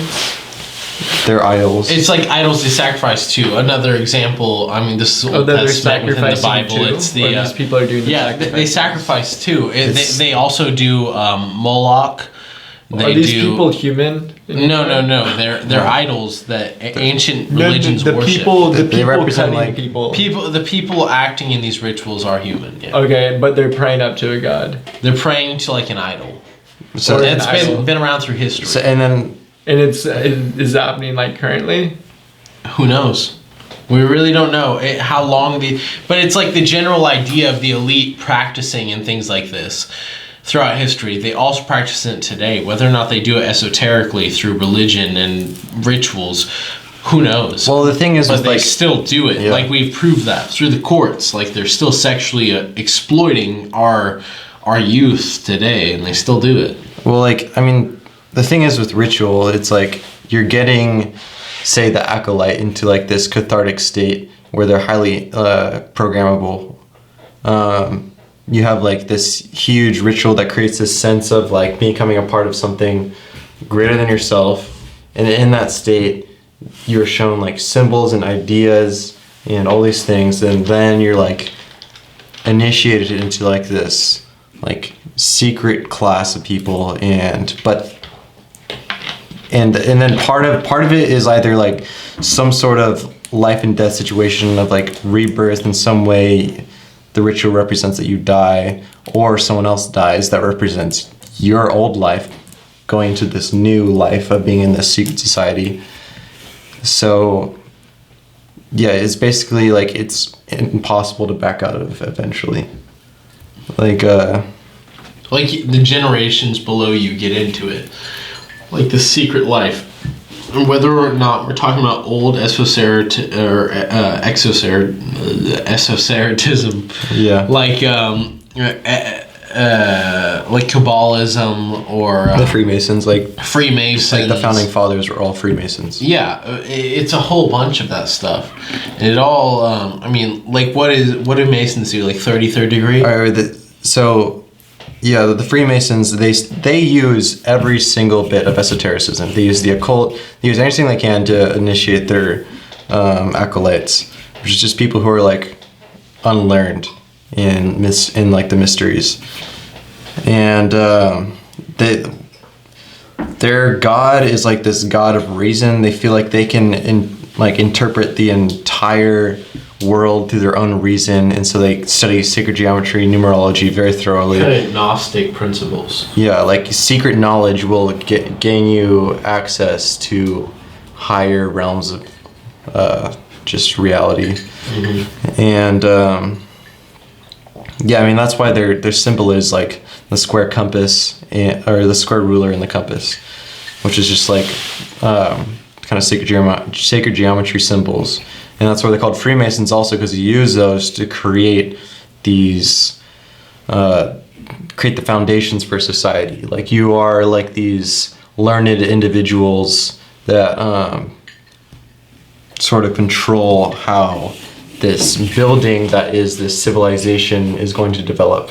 I mean, like, that's why like our founding fathers were Freemasons, because they're trying to build this new country, new civilization. Yeah, and entirely not monarchy, not anything. They were trying to build like an entirely new system. Yep, something not done before.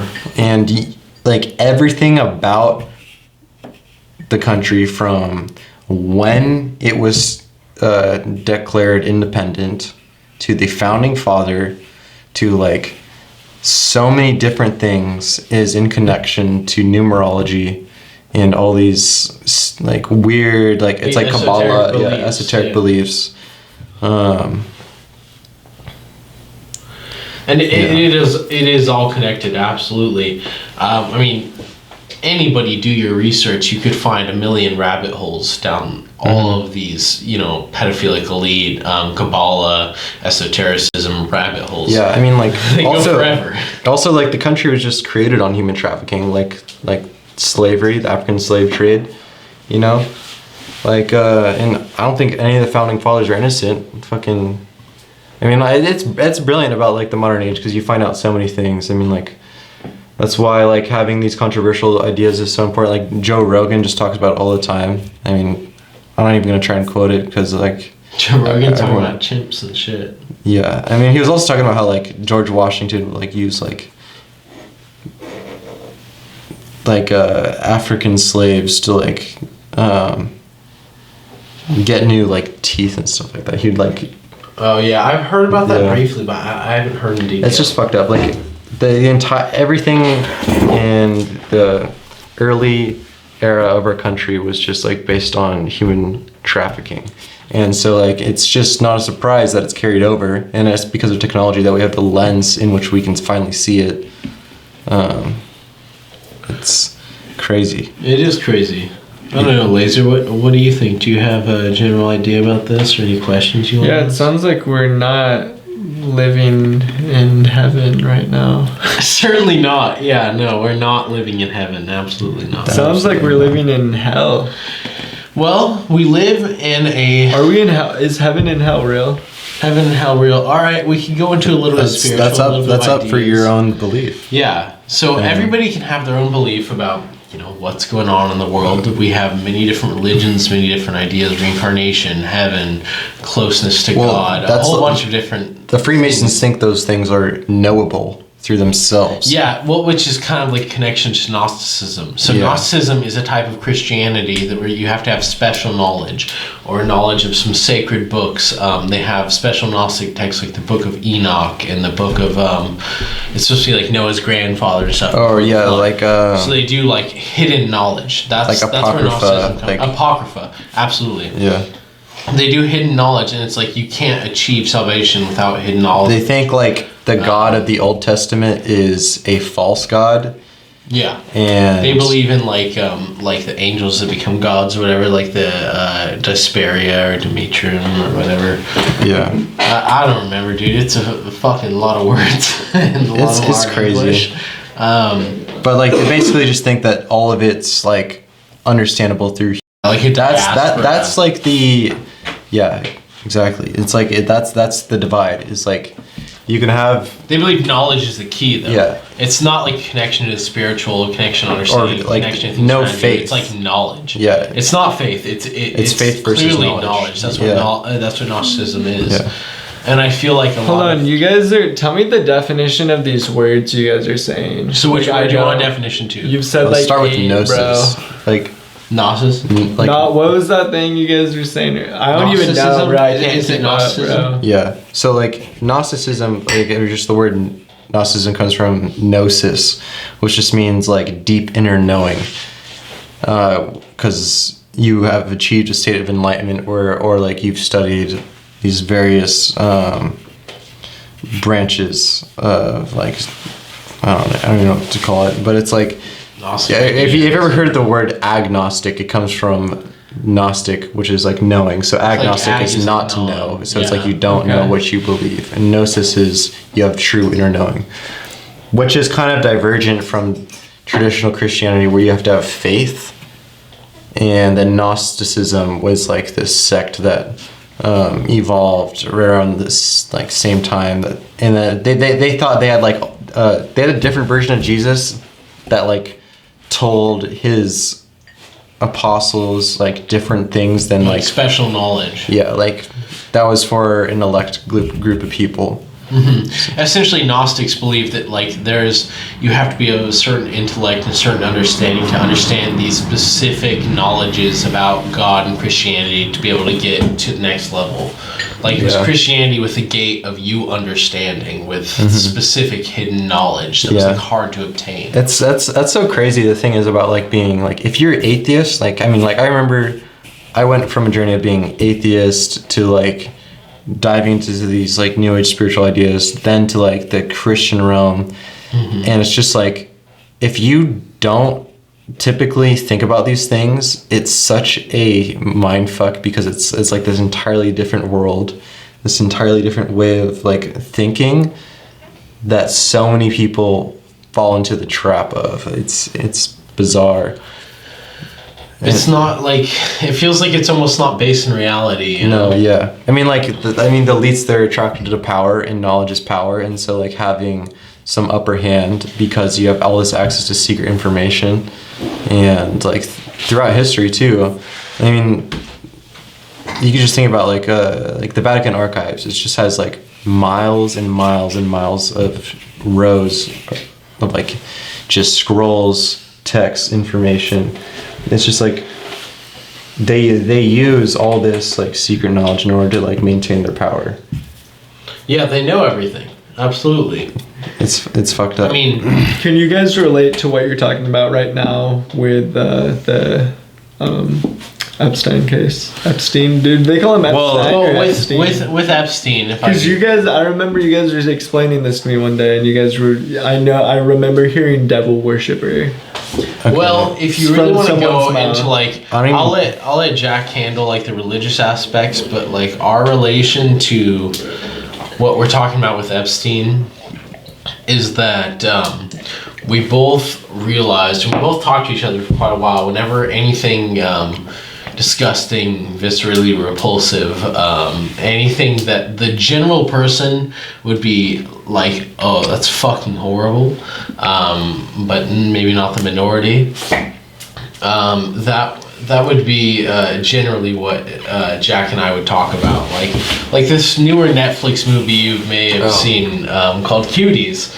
Cuties, which Jack and I were talking about a few weeks before release. I sent Jack the information on the director and producer, his communications he had in France. He's a French director producer.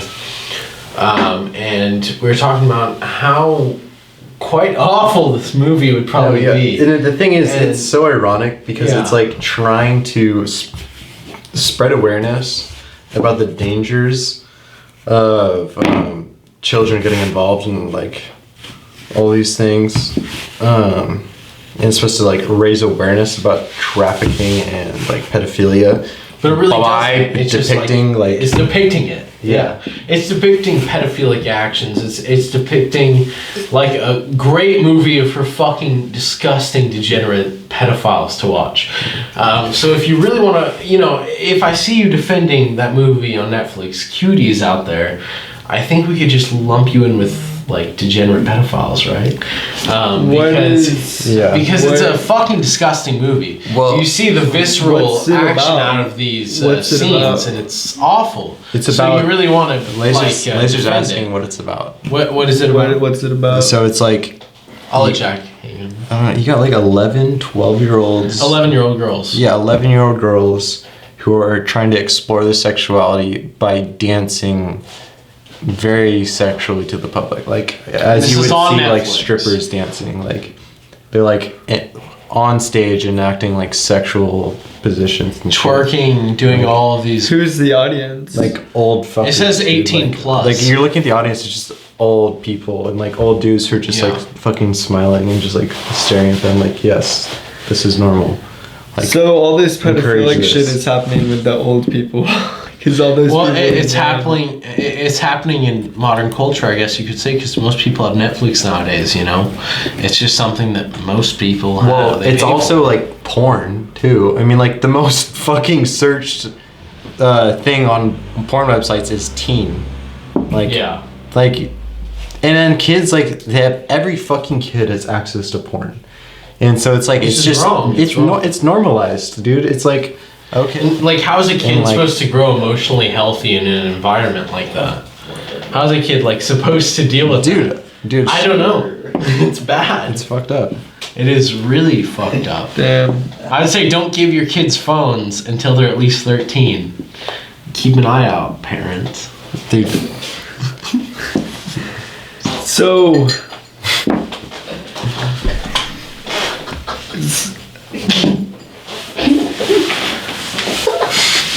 Why did this like just get found out about like the government? Because you can say these people are like the government, right? I think they're you just can say dude. Who?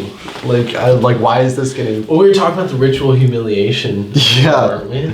Yes. All right, I think Jack and I both have a different take on Laser's question here. Could you ask that, Laser?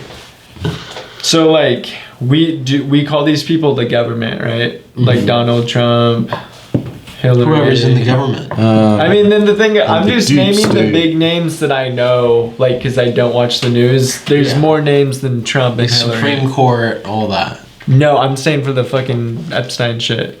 Yeah, it's all connected. Okay, so you're saying hundreds of people have been in this island. Yes. Okay, so, and I can classify them as, like, the government, right? These big people Well, a making lot these of politicians, a lot of people, yeah. big- Okay. How, like... What happens next? Like, it feels kind of awkward to go into my like adulthood, Right. like knowing this. Yeah, about the it's government. bad, Like, it right? feels Yeah, it weird. feels fucking It's weird, bad. but dude, just think. All right, yeah, it's fucking uncomfortable. But imagine being one of those fucking kids and just being one of the millions of kids who are fucking in human trafficking right now. Yeah. It's like you're uncomfortable. Well, fucking deal with other kids who are getting fucked up. Like so much trauma, millions Physically, of kids, dude. emotionally, And- literally every sort of feeling they can feel. And we're It's worried about terrible. fucking like racism in America when like entire generations of the youth are just getting traumatized and they're going to end up being abusers when they're older because of this trauma. I mean, we have a lot of fucking abuse, and it's really wrong. I feel like people. I mean, people. I hear this all the time with left and right. People are like, "Oh, I'm gonna vote for the lesser of two evils." You know, I'm gonna vote for whoever. You know, I may not agree with you completely, but I will vote for them either way because it fits my general idea of what should be right. Fits my general idea of what should be acceptable. But what I have to say to that is both sides are complicit in this. Joe Biden, he's fucking creepy as fuck. And you see No him doubt. sniff fucking kids and shit. he's creepy. He's wrong.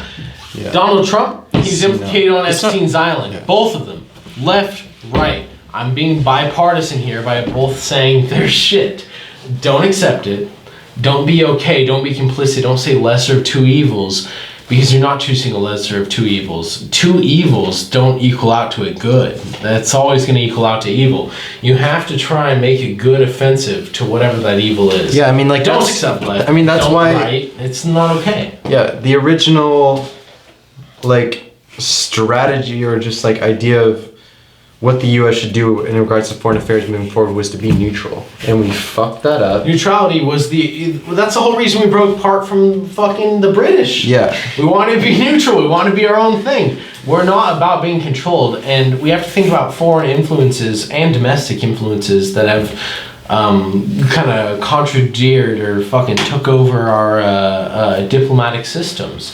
We really have to think about like ways we could solve this that I mean, like, everyone could agree on. you also get like super fucking like esoteric with the symbolism. It's like the pyramid's like that neutrality, like the top of that, you know, like the eye that sees both sides. Yeah. And like you fall to one side when you finally choose one or the other. You like get involved in foreign affairs.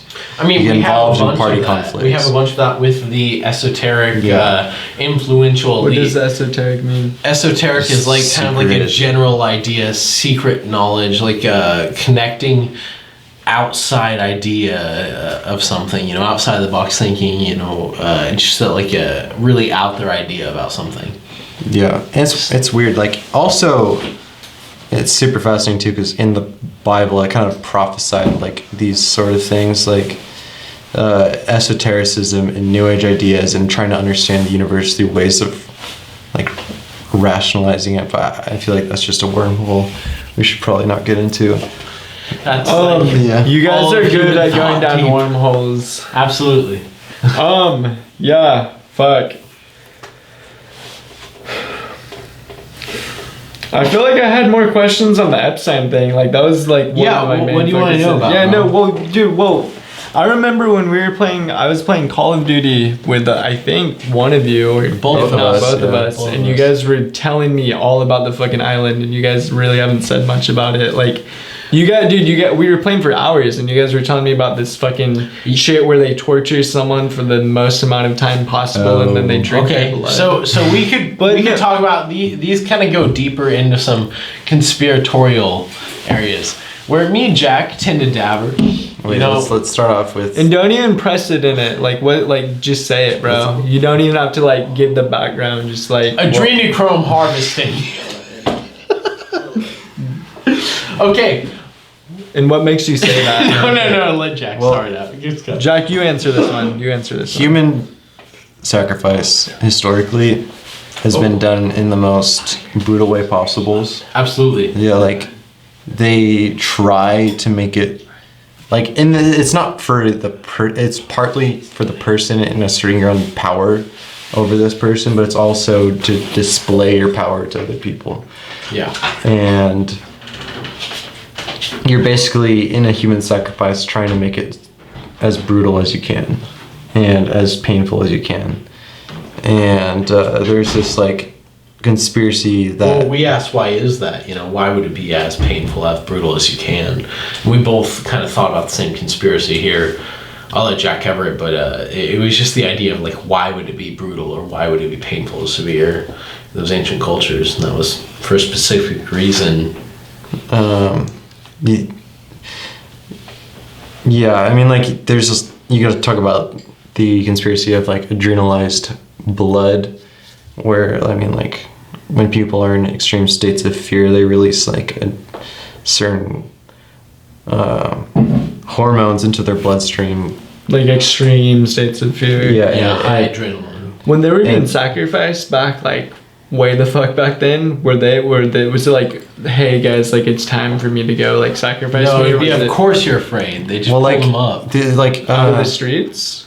like out of the crowd, dude, like Aztecs, Why was there a front of the crowd then? because they're chilling. dude, you know, like Aztecs would like sacrifice like upwards of like 80,000 people at once. Yeah, they just kill a bunch of crowds. What? Dude, they would fucking drink blood and like fucking sacrifice 80,000 people at once.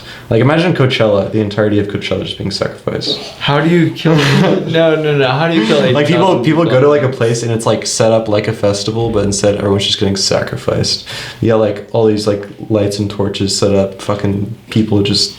I don't know the specific numbers for like the Wait, hymns how and do like you- sacrifice, but I'm not gonna quote what Jack's saying, but, But I think it was they pretty high. they found like piles of fucking bones that like. I just haven't did that. Did you have? It's like it's fact. It's facts. Did you have 40,000 people with swords, and they each had one in each hand, and they were I cutting don't. one? I don't know if it was two like necks at once, or was 40,000 it- people at once, but like there was large amounts of people getting sacrificed at once somehow.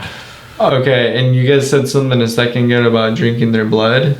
Yeah, the ancient Aztecs at least would do that. And I mean, also Certain it wasn't other just them; cultures as like well, other cultures yeah. too. I mean, it's just like I this think weird. Egyptians did. It's just a like almost like a perversion and it's just cannibalism. Conversion? It's just cannibalism, and it happens in many like early primitive cultures. But sometimes like they'll, it's like you have these weird instinctual drives, like things that like corrupt people. You have like sexual desires, like people like they get these corrupt fetishes, and it's like part of that turns into cannibalism. Well, So it's I would wager what Jack's saying is like every form of like despotism or like what's despotism? Like, it's like acting like fucking wrong, despotism. It's like every act of like your visceral, impulsive, animalistic acts. Don't like it's just crazy. What? Hold on. Say that all again. What is despotism? Eli, you can't use these big vocab words and expect not to explain it. I know what this means. Despot. Dude, are you jargoning us, you asshole? No, I know what it. I think I'm using. Is that I'm just. serious, bro? I'm just making sure that I use it correctly. So like, It's like rolling with despotism. an iron fist. Despotism is a position where someone has absolute power. This is getting gnarly. Okay. So we cut this whole part out. That's just like what I'm trying to say. Like, Sure, yeah. it's like absolute power. I thought this was the wild and uncut freaking version. No. Well, the thing is, I want to do that. I would love to do that. No, cut it. Give me some of that Henny. Bro, There's like- no. I just want to sip. Okay. Eli, that is a sip for you. You want to really drink that tomorrow because it's gonna be shit. Oh, this one tastes amazing tomorrow, bro. I'm gonna drink it right now.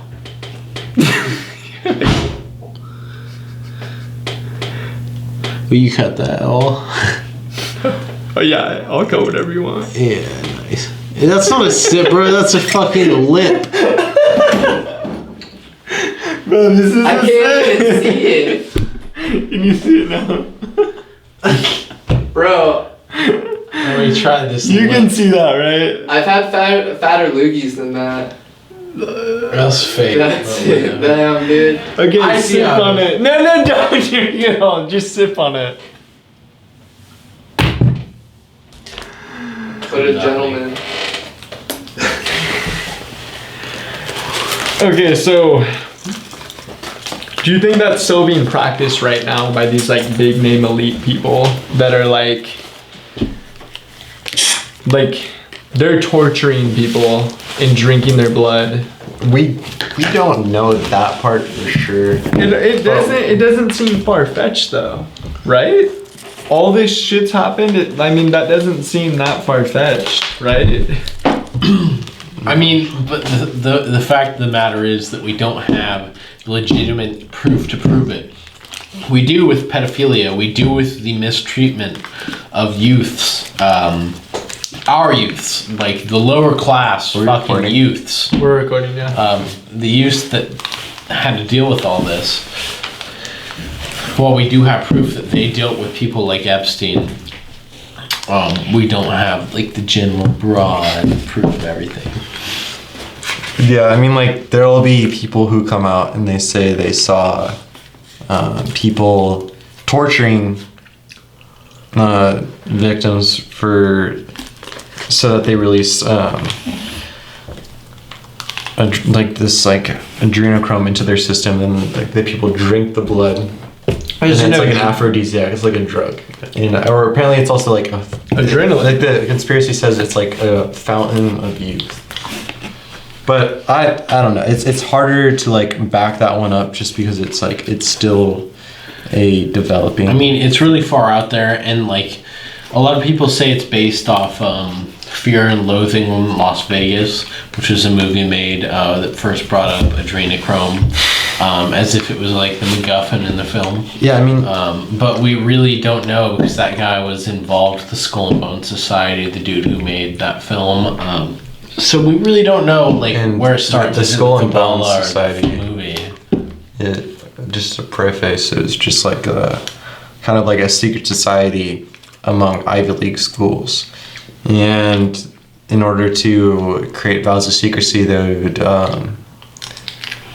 make each other do certain things. Like they'd videotape them like what would you describe it as? Like really bad hazing. Yeah.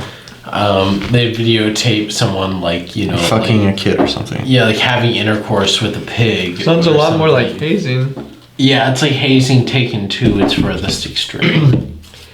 And so they have footage on these people and they can get all these laws passed. So one of the notions we had was the notions of compromise politics, which is like Democrat, Republican, leftist, conservative, all of that. It all might fall under people. Like you don't get to a high level in any of those groups unless they have like a little folder on you, some sort of compromising material. That would make this whole system illegitimate, but I wouldn't doubt that every single person who rises to the top of these ranks, Democrat, Republican, has some fucking dirt on them. And they have a folder, whether it's Epstein or one of his affiliates or someone just not even related, but in the same business, that expression of power over people they think they're powerful over. I think they're doing it. I think that's why like all these underdogs like Tulsi Gabbard, fucking like even like Bernie Sanders can't get into the fucking office. Yeah. Is that one lady from like Hawaii? Yeah. And she was like supposed to be super dope. She was dope. She was dope. She is dope. And then they literally just said no. Dude, Google censored her fucking campaign when she was. Why? She fucking called out Kamala Harris, just fucking like ultimate burn moment, and for like a few days she was like #1 search person in the entire world, but Google didn't allow her campaign to capitalize off that opportunity. And so like, And when you mean by Google, you mean like Google. Trump. No, I mean Google. Is Google corrupt? Yeah. Oh, Google's Jeff Bezos. No. No, Google Sergey Brin, Who the fuck's Sergey Brin? CEO of Google. And he's a bad guy? Well, it's It's complicated, man. yeah. Keep going, keep going.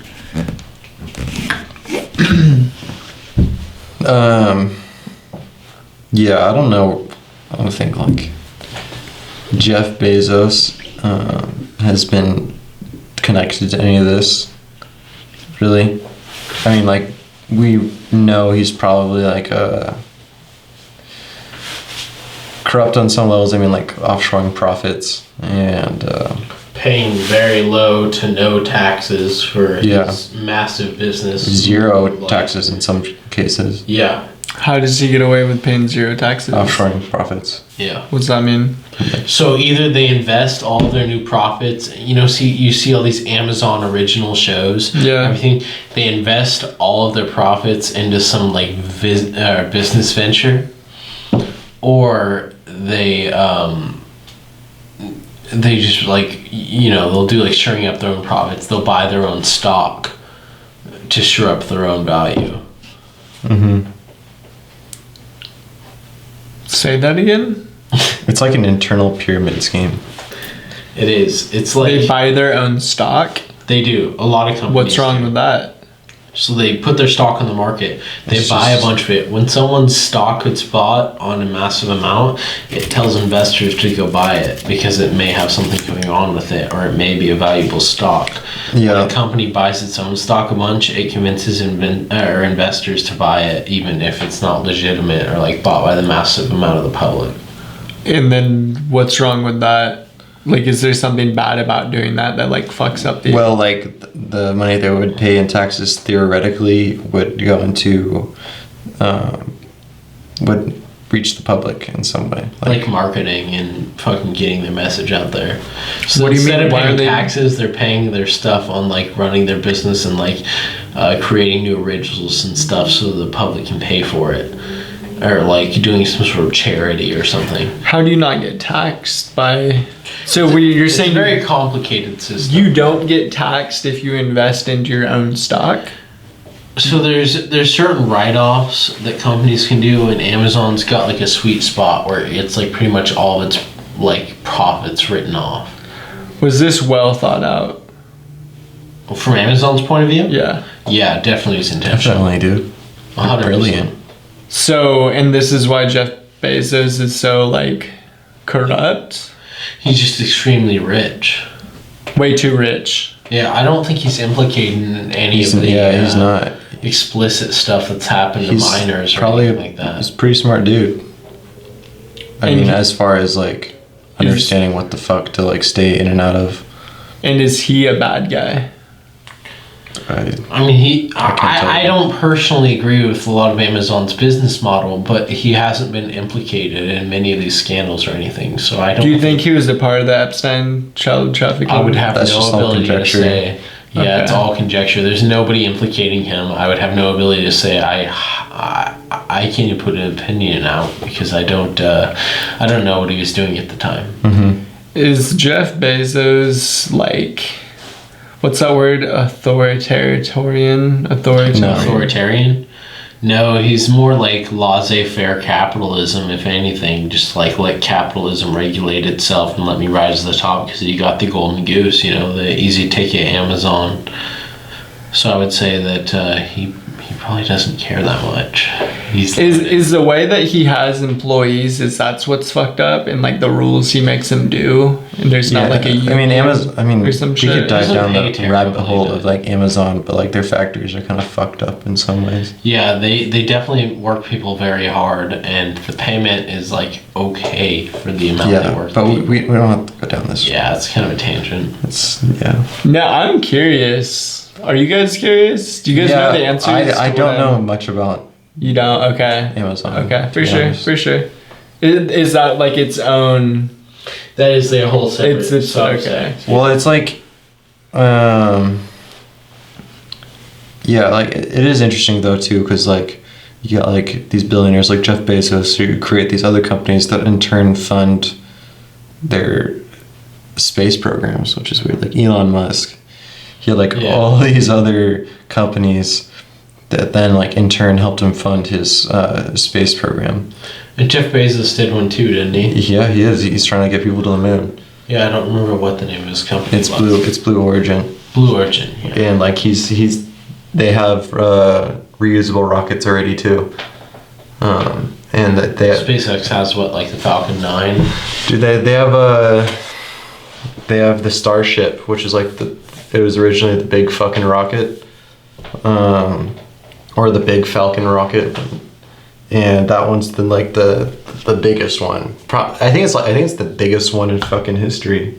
Yeah. And they're on like they'll be flying the 8th iteration of it in like within the next couple weeks, which is a huge like milestone because they're going to be using those rockets to like drop off cargo on the moon and Mars, Yeah. It's which is crazy. cool. And then yeah, I mean like timelines like 2022 have like fucking cargo dropped off on Mars, and then 2024 have humans who are ready to die go to Mars. I mean, Like that's- the humans want to go. like humans who are ready to fucking die, sign up. Like Yeah. that are like 98. Well, Like- they're trained. No, it's people who just trained as astronauts who are like ready to go for it, all in. Oh, you're saying they don't know if they're even No, they know they're not gonna make it. No, they just want to go on a suicide mission. Yeah. I've heard They're that hard, No. Yeah. I mean, like, dude. What's you're some gonna die. fucking veterans, bro? Like, if you're going to Mars, you're gonna fucking die. dude, what's some veterans? Yeah. That's crazy. I mean, shit. like the first people who try to set up the colony. I mean, like that's the crazy thing too, is because fucking so many people are ready to volunteer for that. Because he wants to set up a colony of like fucking 1 million people. That's his long-term goal within like next couple decades, which is wild. Yeah, and some people are just ready to fucking die. I mean, because he's just gonna keep on building these rockets, and like every rocket can transfer like a couple hundred people or something. Yeah. So you guys is Mars a good place to settle? No, I it's terrible. I personally wouldn't want to live on Mars. It's probably the worst fucking idea ever. It's got like similar gravity to Earth, but a little lower, and it's got like really high radiation. It's way more profitable to go like to an asteroid belt, but even then, like you'd have to find. I mean, even in the asteroid belt, asteroids are really far apart.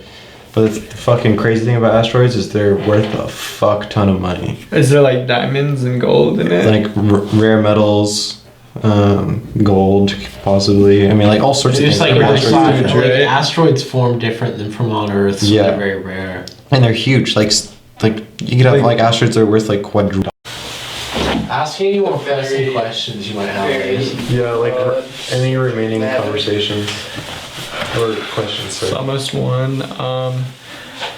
Fuck yeah, I could just keep asking you guys questions. Like you guys have been super informative for the most part, and like Yeah. I've enjoyed just kind of like dazing off, but like just listening to what you guys had to offer. Well, I think if anyone had wanted to have like a nuanced conversation with any of us about like any of these topics, I mean, you know, you could always hit us up. Like, feel free to like let us know. We put your addresses. Yeah, up. put our little ats right here at something. Yeah. That's, No, I mean physical home address. oh, Like, our home. Don't come to my house. people start coming to your house from like like LA. Yeah. If there was one thing for like us to do right now, what can you do? What is it, guys? Eli, you go first, and then Squid, and then we'll call it a My wrap. general advice to everybody would be don't get stuck in the whole two-party, bipartisan, lesser of two evils, you know, Yeah. blah, blah, blah. Don't get stuck in that. My general advice would be that this has happened before throughout history, this is happening now, this is happening with our elites. People in power are exploiting sexually, physically, emotionally our youth. And I would say look into it, do deep dive research, and do whatever you can to help children and help your children in the future if you're young like me and my boys. Help your children have a better world. We don't want to set them up with a world that's filled with the worst of the worst. We have to do the best we can to make that get cleaned up. Yeah. So, you know, I'll leave it to the rest of the boys. Yep. And do your own fucking research, please. Don't like depend on the public narrative. Like actually research things for yourself. Deep dives, multiple topics, multiple authors, multiple sources. Don't depend on what fucking like someone on Instagram shares on their story. That's just not. That's spectacle. It's not society. Those little 30-second tidbits, nothing. So if someone wants to wake up happy tomorrow, like what should we do? Love your neighbor as yourself. Protect your kids, protect your family, and protect yourself from terrible people. You know, really try and realize what's important to you. Realize who will help you. And realize where you'll be safe in any sort of situation, and really have those people close to you. What about like you're saying family and kids? Like what if you're just like living by yourself? Or If you're living on your own, you know, like I'd say rely on your friends. what do you recommend, dude? I Like think just this is like a simulation. Well, like almost. anytime you can show love, honestly, I don't know. That means So you're saying be kind to others. be a good example. Don't like just because you've made mistakes, like don't set up the generations below you to make those same mistakes. Yeah. Really try and build them up. You know, make them something better than what you were, Yeah, don't let your like traumas affect them too. or even your own identity. Like don't let anything that isn't them affect them. You know, let them live their own lives and teach them to be independent within that. Yeah. Yeah, ultimately, it's also just like if you struggle with just like being with your own like inhibitions, honestly, it's just like try to get involved with something that's like greater than yourself, some sort of community, and try to reach out and love, honestly. Yeah. Like if you can't like do that for yourself. Try to get involved in something else. Like whether it be a community or a sport or like a club or a hobby or something, just try and get involved with something that's bigger than yourself and try and put your ideas maybe into it, try and put your input into it, but put yourself in something that's bigger than you, and it can really help you have perspective for everything else around you. 100%. Like so many kids are probably lost these days, especially in COVID days. I mean, like so many kids are inside, you know, and COVID has also led to an increase in like abuse too. Yeah. Like to be a mentor or like a voice of reason to a child, like that's a huge thing. And like a lot of us, we have the capacity to do that. You know, you're not a bad person, you're a pretty good person, you have a general idea of things. At least like if you see a child doing something wrong, like steer them in the right way, you know? Like that's on you and that's on part of the community. We all have this individual idea on we're going to do things on our own, but like to help, you know, they say to raise a child, it takes a village. Like you got to be part of that village. You got to put your effort in to help like a child, particularly one you know, like grow up in a good environment. And that takes everyone's part, and you can't skimp on that. You really have to put the effort in. But if you do, it bears good fruit, you know, it has good results. Definitely. Yeah. Okay. Hell yeah, guys. Alright, well, you guys heard it from Squid and Eli, so thank you guys for coming on. Absolutely. For real. See you guys. Cheers. Good podcast. Woo.